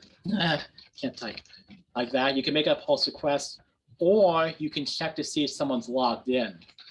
So you could do it either way, but you absolutely should do it one way or the other, so that an anonymous person doesn't just delete stuff at random, you know, maliciously attack your database by just removing stuff. That'd be bad, to say the least. So let's put that in here. This is pretty quick. So so just like with viewing or editing an individual appointment, you have to put the ID in here as well. So, and then we'll just add this in here. So we'll just do the validation here. So you either have to put this in, or you have to make this a post request. You have to do one or the other. Or you can do both, I suppose, if you want to, but you need to do at least one of these two things. I probably would go with this route here, because I think it's easier to remember. And that way you just probably put in just about all your other routes. Okay. Now, what we're going to do here is we're going to have to grab that appointment. And now we're going to have to delete the appointment in the database. So going back to the model here, we need to delete it. So let's go ahead here. So this is, well, actually, wait, no, we haven't actually, I'll come back to that. We'll come back to the edit here. That's my fault. I forgot to add that route here. We'll do that in a minute here, but let's get the delete thing going first, and then we'll come back to the edit feature. I forgot to include the edit method in the model. We'll do that in just a minute here. Whoops, no, I forgot something. Delete appointment. Now this one's pretty quick here. Delete appointment. So a lot of the delete stuff is pretty much going to be the same here. Here it's going to be pretty much the same, just exchange the table name. Delete from your table name appointments where the ID equals the ID. So we're going to put in there. And then we're going to return all this, be done with it. That's it. That's all we need. Okay, put that in. That method's now in place, and now we'll go ahead and actually call on that. Appointment dot delete appointment has the data dictionary, delete from database, and then we'll just redirect back to the dashboard. And this, yeah, well, I think it was called appointments in this case, wasn't it? Yeah, appointments. Yes, appointments. So dashboard the appointments, what I mean. Okay. Okay, so let's go ahead. Let's actually add that in here. We're gonna add the conditions in a bit here. But before we do that though, let's put this link in here. Do we need to do any error checking to make sure we are not deleting the last record? If this works correctly, you shouldn't need to, because these ID values should only be IDs from your database where there's an existing entry. So there shouldn't be a need to do that. You can if you want to, but I don't think you need to add any kind of conditions here for checking here. I don't think you could if you want to, if you want to play it safe, but you could, but you don't need to if this works correctly. There we go. Can we briefly go over hashing? We can go over hashing in a bit after we add the edit feature, if that's okay. Here, we can do that. Yeah, we can do that in a bit here. In encryption here. Okay, I can try to squeeze that in here, but I can squeeze that in. I do have to warn you folks, I don't want this lecture running past 90 minutes if I can help it here. Otherwise, I'll have to cut a couple of important things out, but I can squeeze in hashing and encryption for sure. Yeah, so now we have the links in here for editing and deleting. Let's refresh the page and just make sure. So we forgot to add the edit method. We're going to do that in a minute. So let's get rid of this one, see doctor. Bye-bye. And let's see if it is in the data. Let's see what we have in database. We have just those two things in there. So the delete method works fine, looks good. Okay, so we haven't actually done the editing the database yet. So let's go ahead and focus on that now. Let's see here. So we forgot to implement that. Whoops. So the delete appointment's done. We have to add an appointment, and if you recall, that's like a update query here. So that's a pretty fast thing, honestly. You just have to remember to keep track of all your key value pairs here in a sense. So edit an appointment. So we're gonna need a specific query here. Edit appointment. We need CLS, of course, because it's a class method. We need a data dictionary here.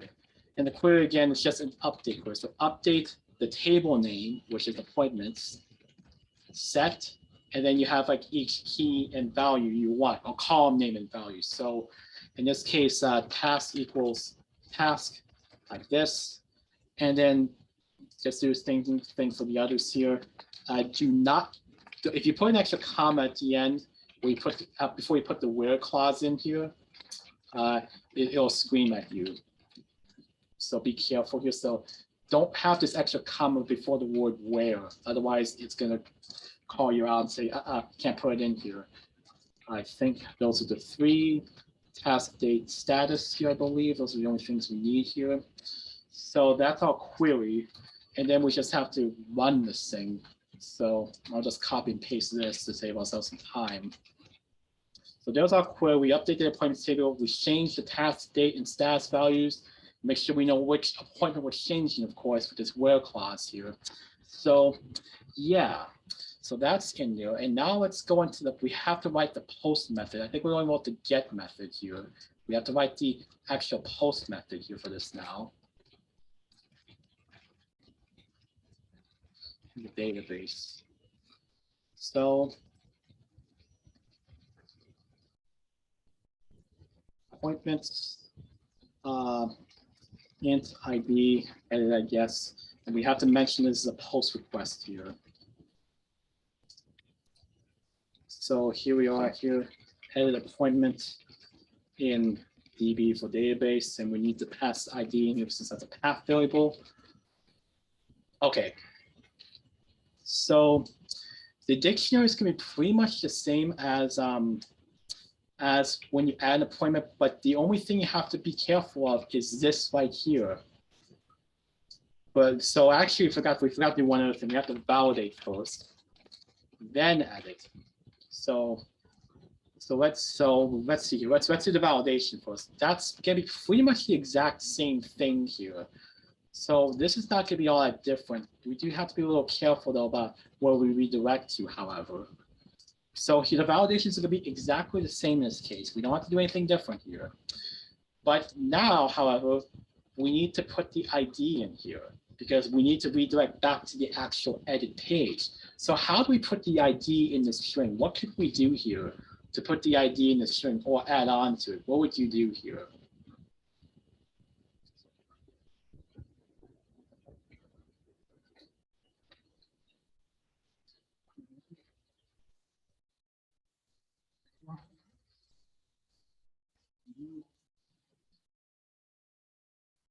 How can we put the ID in here?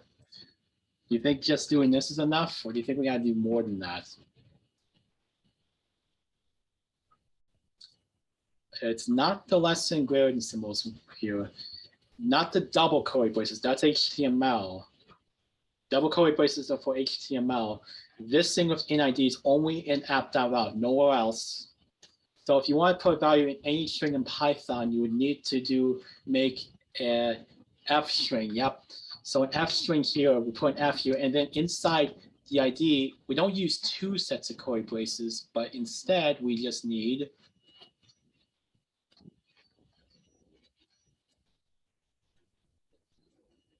how many? 1. Yeah, so we only need 1 set like that. That's it. You notice how this changed color here. You see how that now matches color with that? So now it's in there.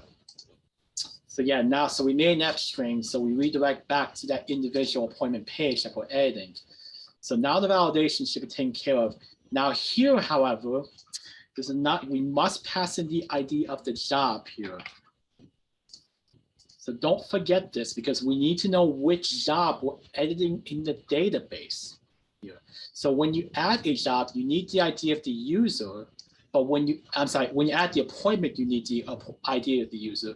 But when you edit, you need the ID of the actual appointment itself. So again, add ID of user, edit ID of item, not the ID of the user. Okay, those two things are very different. All right.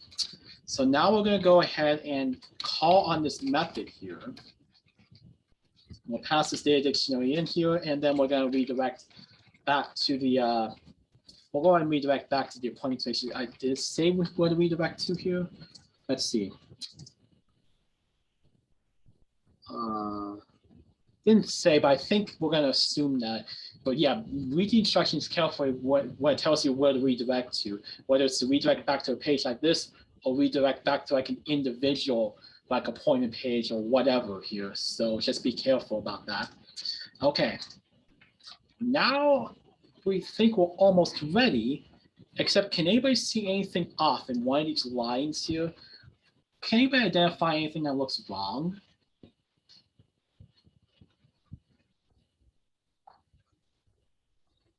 Let you folks take a look at this. And that's the reason why I selected these lines here. I'm showing these lines. Does anybody look off?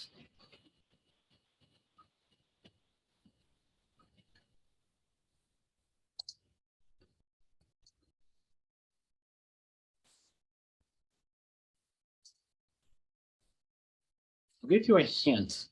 Look before the validation messages. Does anything look off to anybody?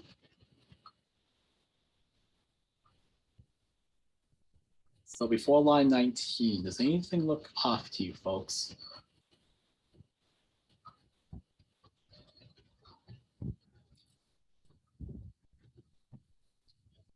I'll tell you the answer then. Yep, and you just caught me. I was about to say that, Carlos. You got it. See this route here? It's not going to the correct route. This is for adding up an appointment. This has to go to the route where we want to edit the appointment. And it's this, so it's this thing here. So we have to use this here. So here, we'll put this in, but because we're in the HTML, we have to put the ID of the appointment here. So using the double curly braces, I've seen some folks get this mixed up here. So remember, curly braces in the HTML, you only use that int deal inside the app.route, and everywhere else you have to use like an F string or something else like it. So just be careful here. Okay, now that's right. So if you copy the add form and basically paste it here, you make sure you change this part here, the action attribute. Make sure you change this, and don't forget to add the values, of course, as well. And you might have to add some additional stuff as well. And I'm going to change this to edit here. What did it say here? Did it say edit or submit? I just want to make sure it matches. Oh, update. We call it update, the button. So I'll change that to update here. And there we go here. Okay, so there we go here, and that should take care of that here. And let's give it a try. Let's try editing this thing. And let's see here. I'm gonna deliberately change these numbers here. And change that to done, change the date to, I don't know, the end of the month or something. I'll make it next month. There we go. Too bad it's not a leap year. And here we go, look at this. This is changed, and this is changed. And just to double check in the database, changed in there. Now let's do one other thing, test here, just to make sure. Let's just clear these out and let's see what happens. I'm gonna get rid of all of these. Get all these, get rid of those, and watch what happens. Task must not be empty, date must be entered. Looks like we're good. So looks like we're fine here. So let me change this back here to whatever I had here. I think it was like tomorrow or something. There we go. Update. Now it's changed back, and then just to check the database, it's changed back here. Okay, so we're at the top of the hour here. So that's most of the stuff done. However, except for adding a condition here that should only show these when this is pending. But if you understand how to I'll just say this, if you understand how this works about checking the status, you could basically do the same thing in the HTML file so that it only shows these when the status is actually pending. Okay, so logic's gonna be pretty much the same here otherwise. And then and this will be handy for if you're checking to see if the user is the same as the person who made the particular item. You use kind of same essential logic where you need an if statement where you check the ID of the user who's logged in and compare it to the ID of the item. So in this case, the appointment. And if they agree, then you could show them the add delete features. Not you don't show them here. So cool. So didn't get a chance to get displaying the tables here, but I think this covers just about everything here except for this part. And that's just, you just have to add some logic there to in the I think in the model to do that. But yeah, does anybody have any questions about anything we've implemented here up to this point?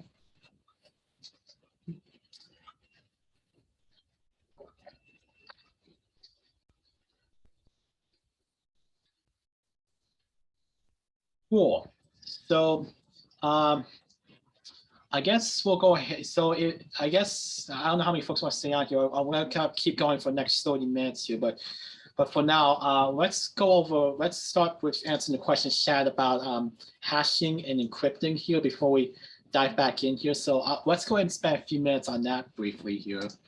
And if you need to leave, you need to leave. Don't worry about it here. I'll try to cover a couple other features I really want to knock out if I can, but we may not have time for that. So you might be wondering, well, what's hashing and encryption here? So let's scroll down to this section because I think this does a pretty good job explaining this honestly, and I'll try to see if I can illustrate this as best I can if I can find it. Here we go. I think it's oh no, I think it's the previous section actually. Here we go. So hashing, basically the way hashing works, that it scrambles your data and it's a one-way act. So it's a one-way street. When you scramble it, you can't unscramble it. Ideally, in an ideal world. Unfortunately, what happens is that there's a lot of programs out there where you could, to figure out what the hash is, and then you can get passwords, which is annoying, but what can you do? But anyway, hashing is basic. So what you do here is you basically so the idea essentially of hashing a password is that you basically scramble the letters up here. And what's happening essentially is that we're going to give everybody basically what's called a salt. A salt is basically just a sequence of characters. And then in this example here, we're giving everybody their own salt, their own series of characters. And then here is the hash password where we basically are scrambling the inner characters. The reason why we have hashing is because no one should know what that data is except for one person. The one person is the person who entered the password. Nobody else should know. Developers shouldn't know. No hackers should know. No one else should know. So when it's saved in the database, it's one way. The password's hashed and saved. That's it. We don't have to do. We don't see the actual password itself in it. We just see a very, very, very long sequence of characters here, and that's hashing essentially. I think in hopefully in very few words, I hope. So that's hashing. Now, if you're wondering about encryption, encryption is basically saying is a two-way street essentially instead of a one-way street. So encrypting is when you have some sensitive data, let's say a social security number or someone's email or whatever is very sensitive. So encryption is basically saying, okay, we're going to take this data, we're going to scramble it, but we also have an algorithm in place to unscramble it. And that's encryption essentially. So it's basically securing your data. And that's why a lot of sites have some sort of encryption in a sense here. So you might, if I were to do, I don't think it's going to show it here. I don't think, no, it won't. But you see that lock symbol here? That page is encrypted essentially. So that actually has HTTPS, knows the S here.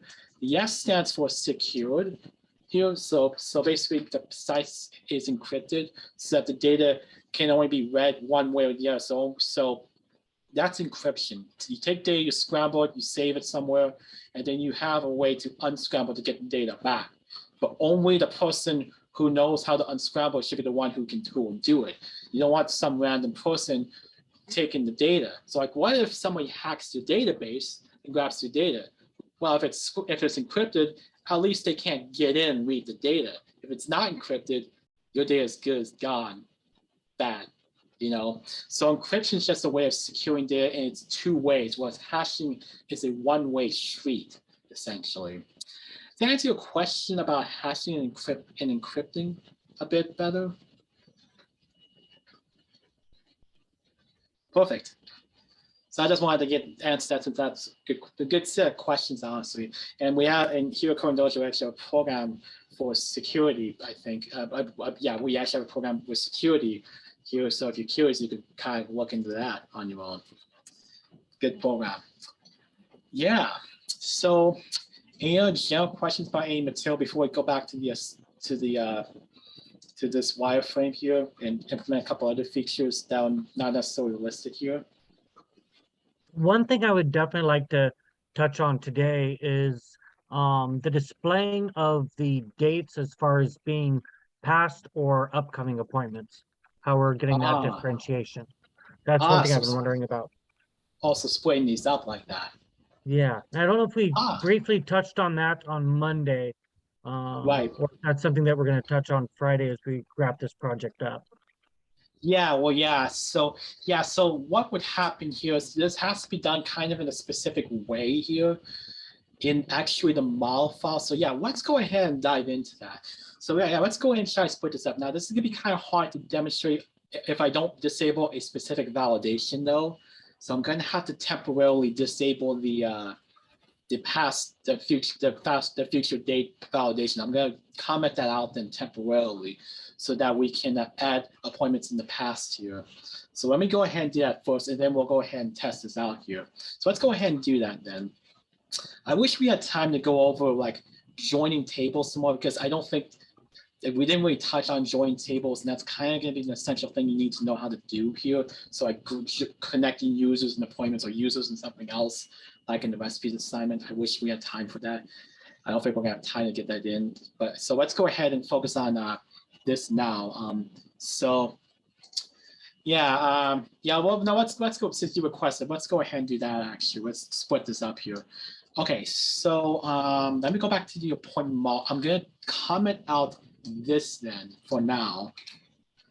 Well, actually, no, I'll comment just this part only. I'll keep the validations where it's empty, but I'm gonna take out the future part for the moment here, just for now. And then we'll add appointments in the past. So let's go ahead and add a couple points just to demonstrate here. So let's go ahead and do that now. T. I did that every day, including today, but let's just pretend it's yesterday. Done. Okay. So I just had one appointment that's in the past, just to show you that. Okay. So you might be wondering, well, how in the world can we split this up? Well, what we could do here is we could go ahead, let's go into our appointment model here. And this is where things get rather interesting here. So let's see, here we are. What we could do here is we could split this up into two lists, essentially. Right now we have one list for all the appointments, but now what if so you might be, well, gee, how are we gonna do two lists? How are we gonna return them both? I'll show you that in a minute. But what I'm gonna do is I'm gonna copy this, and we're gonna make some changes to this here. So grab appointments, split up, I guess. So grab appointments, splitting them by past and present future. So we're going to have to split this up into two lists here. One for past appointments and one for current and future, future ones, so the other appointments. So we're going to split this up. We're going to return, I'll show you how we're going to connect them in a minute here. Okay. So what I'm going to do here is I'm going to print the results because I want to show you something here. Let me see here. How do I want to do this? That's like a good way to do this here. Actually, I know what I'll do. Let me just change this into pass temporarily. I know. Let me print results here. That's what we'll do. We'll print results here. There we go. Okay, let's print results here. So let's go ahead and refresh this page, and I'm going to show you the terminal for a moment here. So what I want to show you here is this thing. These two, well, no, not that actually. Sorry, not that. Here we go. You see this field here, this date field? It's a date field here because that's how we specified it here. So this is a date field here. When we grab that item here, so what we're going to do here is we're going to have to grab that item specifically, that column, and we're going to check to see if that is before today or not. So what we're going to do here is we're going to add an if statement here and say if this appointment dictionary dot date is less than or equal to kind of the same thing we're doing in the validations down here. If it's less than or equal to I'm sorry, it's just less, I should say. It's just if it's before today's date, so it's just strictly less than today's date here. We will do, oops, I cut that twice. Whoops, there we go. Then we're going to add it to the, oh wait, I got this in the wrong spot. Hang on, whoopsies, incorrect method. This is the method we want to do it in. Whoops. There's probably ways you could do this by changing your query around as well, but I'd like to avoid doing two queries here. So here we go. This is where it's supposed to go. So basically, if it's in the past, we're going to add to the list of past appointments if I could type it. Otherwise, if I could type, we'll add to this other variable other appointments, which is basically the present and the future, and basically the same thing. There you go. And then you might be wondering, well, gee, I can only return one variable, right? So how could we do both? Well, we could go ahead and make a dictionary. So I'll say all appointments equals this. Past appointments. And whoops, colon's in the wrong spot. And I'll just put this variable in here. Boom. This, well, I should just change the past because that's all we need. Other. And then I'm just going to return this variable all appointments. Yeah, I can't spell. There we go. So now we're going to have a dictionary that holds two key value pairs, one for appointments in the past and one for the other appointments in the present and future. And so that's how we're going to split this up.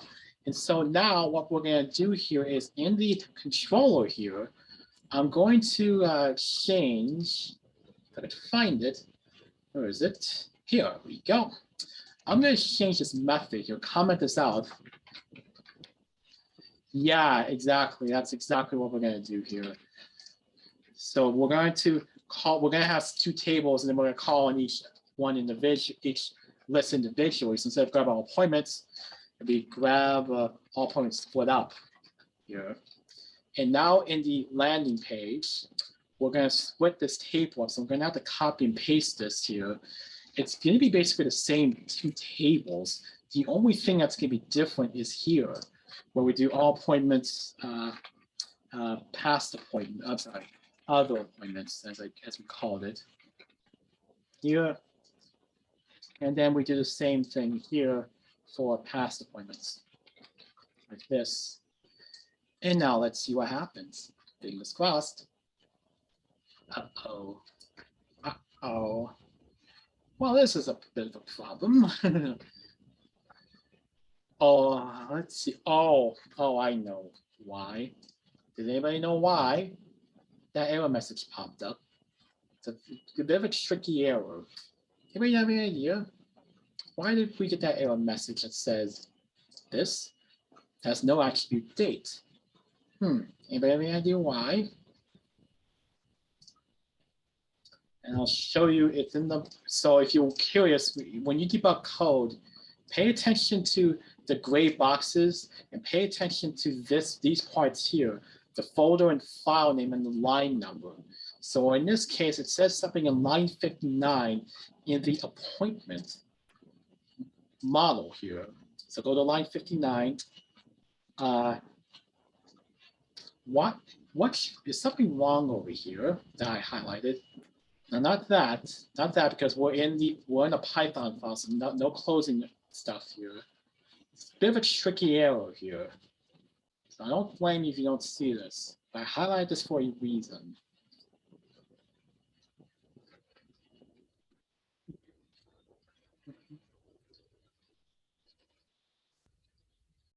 So I'll go ahead and explain it here.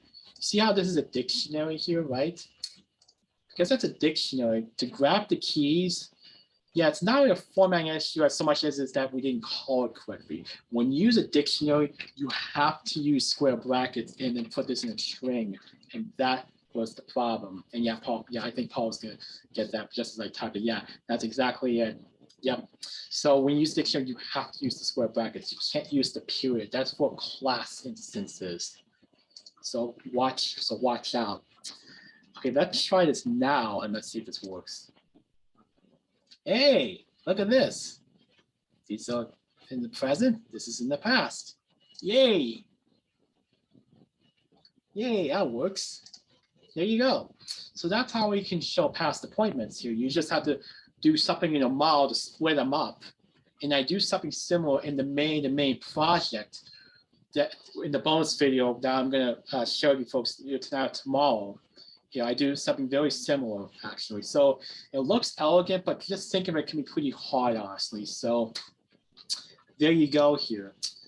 I'm not going to illustrate the conditions on editing, deleting, because if you understand how the conditions work for pre-selecting here, it's going to be pretty much the same thing here. So I won't get into that here. But I think that's plenty good enough here. But yeah, that's how you split it up here. Anybody have any questions on how I did that?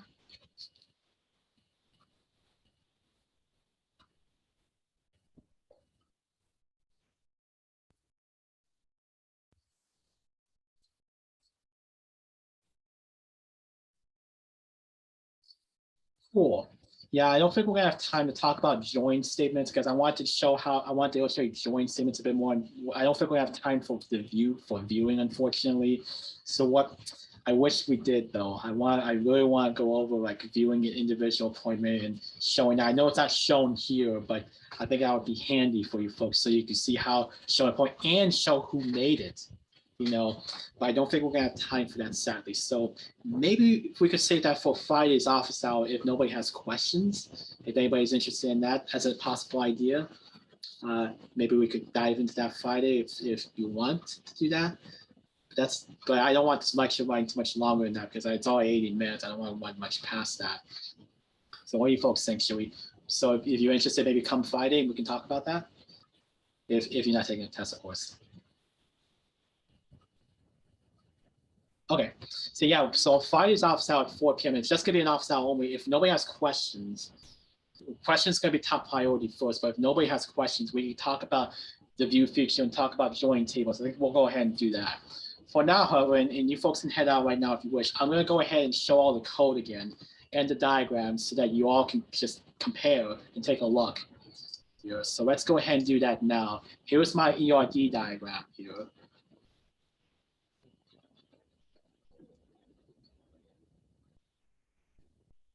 Oh, yes. Yeah, I'll be happy to show that. I can do that right now. Yeah, I'm going to show the HTML. Don't worry, hang in there. I'm going to show the HTML in just a few minutes, but I'm going to show every file, and I mean every file.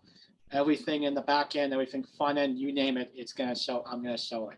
Every single one of the HTML files, every single one of the Python files, you name it, I'm showing it. But yeah, but first, let me show the cascade on delete thing again, because yeah, that's a very handy thing. And so yeah, for any relationship, one to many or many to many, you should always do that actually. So to get that to work, to get the cascade on delete feature working. I'm not gonna say that. Anyway, so I'm going to show you this table again. here. So this is the appointments table again. If you go down here to the bottom left here, you see how see what says foreign keys here? What you'll do here is you click on foreign keys. Uh-oh. Okay, click on full coin. Let me know if I'm breaking up here because I got a message saying my internet connection's unstable. If I'm breaking up, please let me know because I do not want this cutting out because it's really important. All right. So once again, just to summarize, if you go click on the appointments table, I guess it doesn't really matter which table, but click on the table that has the foreign key, I would recommend. So the appointments table. And then go to foreign keys here. And then you have to select the foreign key here. So in this case, this one, you'll notice how the reference column is ID here. And then here's the name of the foreign key, which is what you see here. So just make sure those match up. And then you see this foreign key, see the foreign key options here? You see these two options on delete and I'm sorry, on update and on delete. For on delete, you just have to change this from no action to cascade. And that's how you do it. To answer your question about how to do the cascade on delete feature, you bet. So that's how you do that here. And you should do that for pretty much all your foreign keys. I highly recommend it because I actually wound up stumbling a bit for a few minutes about that in the main video. So you get to see me mumbling for a few minutes wondering, oh wait, why is this not working? It's because I forgot to do this here for a couple spots in the main relationship. Whoops. So that's how you do that. So anyway, this is the diagram, and now I'll go ahead and show each of these files one at a time here. I'll start with I'll go out of order and just show you the server file here. Remember to import all your controls and do that as early as you can. So I recommend you make your controller files and all the controller files you need, and then just put the name of those files here and just be done with it. And so you don't have to touch the server file again. So that's the server file. The init files pretty much can be the same everywhere. So I don't think there's a need to go over that too much. Config file, nothing too out of the ordinary here. Just remember to match this up accordingly. Perhaps this is well depending on how you do this, but that shouldn't need to be changed. The one thing that's probably going to change is the password. You shouldn't have touched anything else in your MySQL connection file. Just make sure it's in the config folder. And now I can start showing you all these other files. So let's go ahead and I'm going to go ahead and start with the appointments controller here. So I have to mention this is done, essentially done. Okay, so at the top here, remember to import these as you see fit, and don't forget to import your model files whenever you need them. I personally recommend importing your model files because it will save you the hassle of doing circular imports if you deal with main-to-main relationships. I just do it all from scratch. I just do it all like this because I think it makes it look weird here, but I think it makes your lives easier in the long run, honestly. So here is the landing page here. This route here is the landing page. So here we're checking to see if someone's not logged in. If someone's not logged in, you get sent back by. We grab the user so we can display the hello message. And then we grab all the appointments and then we just show the page here. And now I'm going to show you the HTML file here for that. So here's the landing page. And I'm going to toggle word wrap here so you all can see this. So on top is just Bootstrap, among other things, the usual stuff at the beginning. Here's the body here. Here's the welcome page. I'm sorry, here's the welcome. Here are the links for logging on and an appointment. Now here's the table for grabbing the appointments that are in the present or future. Now don't forget to do a loop like this inside your body, and then you put TR tags for each row, then you put values in accordingly. Make sure these links work correctly. Make sure you're referencing the correct route here. When you do add and delete and any other routes you have to find, don't forget those. Okay, and same thing with the other table. I'll just show that here. Pretty similar, except we're just referencing the appointments in the past. That's all. Same logic otherwise. And that is basically the entire. That's basically that page, and that's that route that shows the page. Now let's go over adding here. Here is adding the form. Basically, we're just checking to see if someone's logged in. If someone's not logged in, you get sent back. And then we just show that page. If you need to show the name of the logged in user, you do have to do the same thing we've done here. Just grab the user and pass that in. If you so pay attention to the wireframe. If it says you need hello or welcome the username who's logged in, you need to include that. So like here it says hello, the username here, you have to include that there, for example. If you see something similar here or here, you have to include it. Don't forget it. I will take points off if you forget that, okay?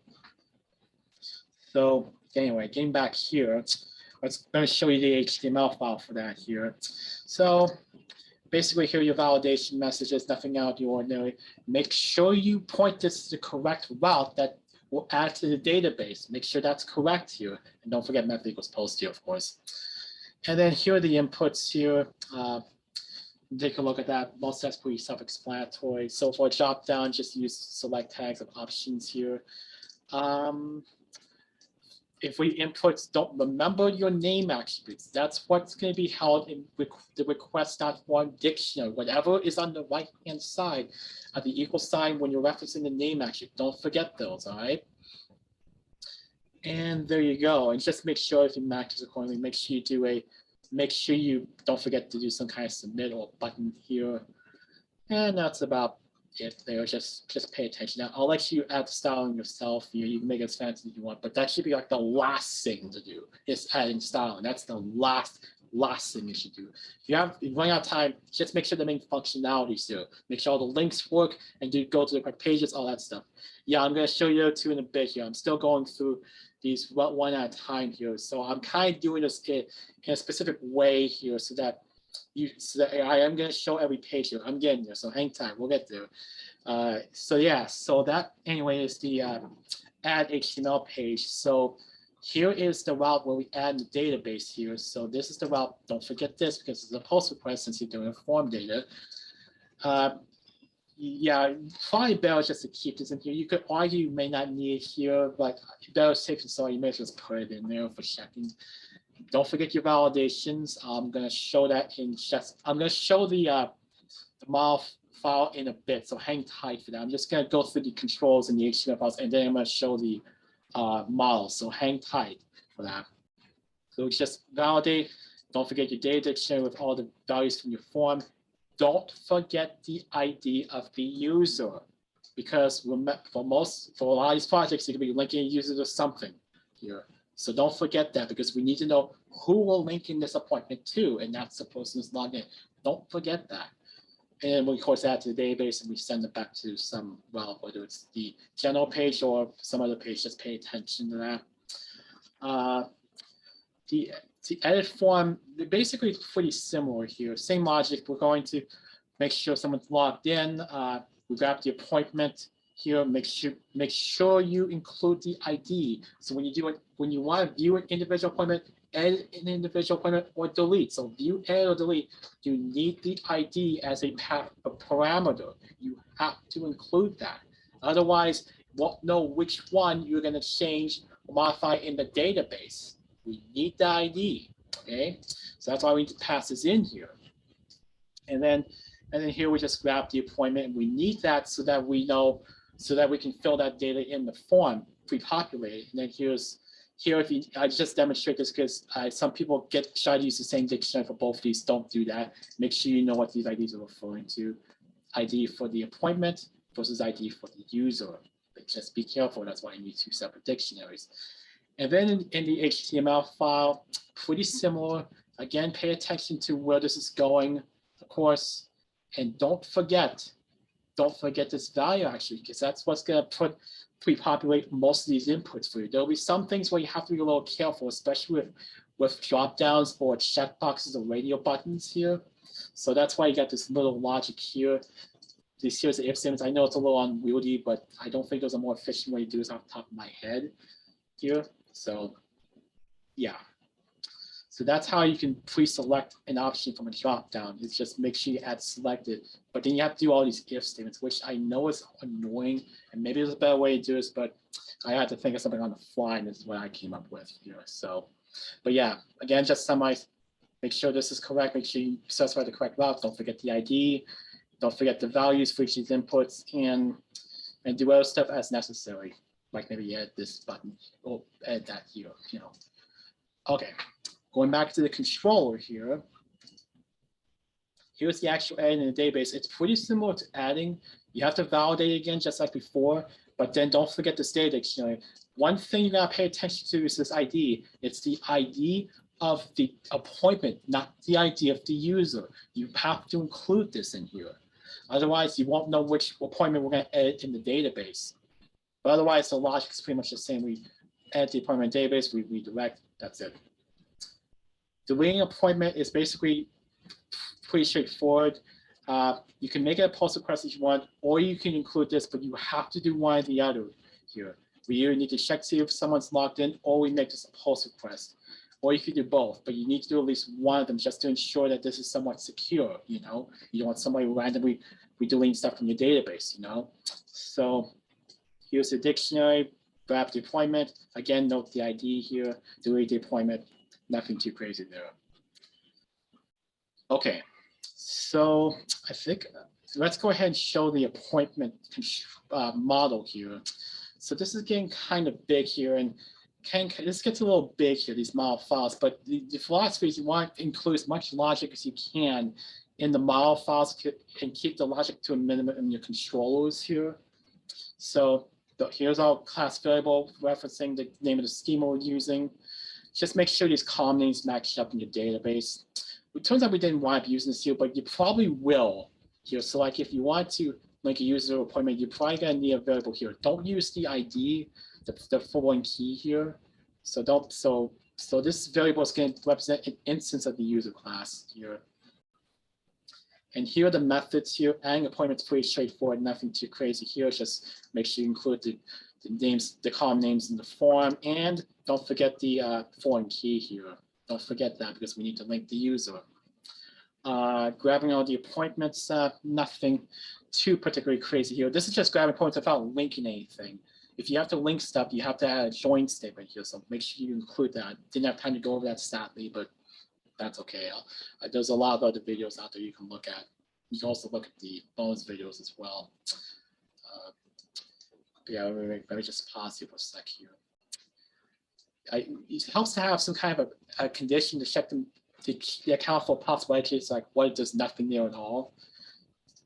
So that's why I include that here. Otherwise, you might get some weird results like none somewhere or get an error message. So that's why I include this here. And then here we're just looping through every row and just creating instances of the class and adding it to the list. That's it.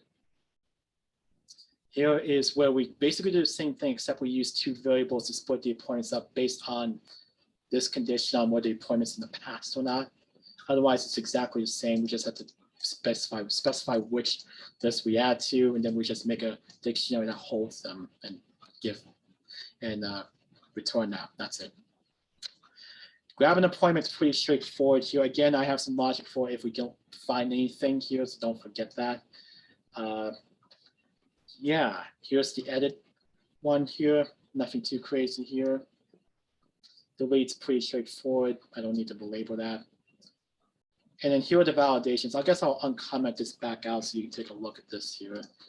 So here we'll validate each field as needed. Here we're checking to see if it's empty for the date versus if it's in the past or not. Whoops. So you can take a look at that. And that's the appointment controller here. I'm sorry, model. The login registration stuff is pretty much practically the same as what you've seen already in lecture from last week. Basically the same for the most part here. Nothing really too crazy here. It's just remember the only thing you want to a few things you want to pay attention to. If someone's logged in, you don't need to show them the login registration page. We're just going to send them back to like the home page, or dashboard, which in this case is the appointments file here. Everything else is pretty much the same here. There's nothing too crazy. Here's registration. Here's logging in here. Nothing too crazy. This is just my way of implementing this, which works. The platform has no way, which works just well when they do it in the controller. Both ways work perfectly fine. I'll leave that to which you like more. Logout's nothing crazy. And I moved the appointments route, which is what I think called dashboard, to the appointments control because I thought it made more sense to put it there. That's all. the user model is pretty much exactly the same. There's nothing too crazy, but I'll just show it for good measure. Just make sure you watch your schema names. Make sure you use the correct schema. That's about the biggest thing I want you to pay attention to. And if your log administration looks a little different from what's in the wireframe, make sure you match it up with the wireframe. That's all. Here, let me turn this on so you can look at that.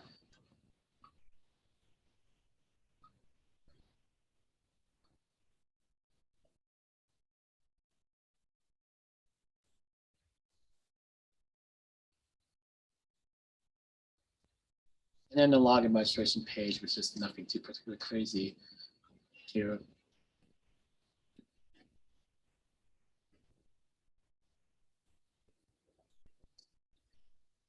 Go.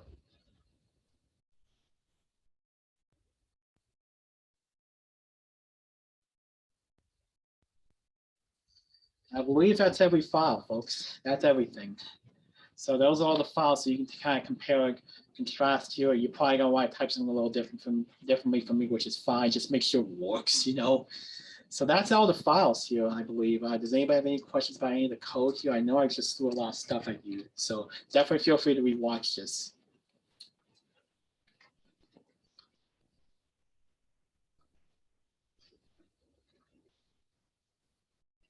Cool.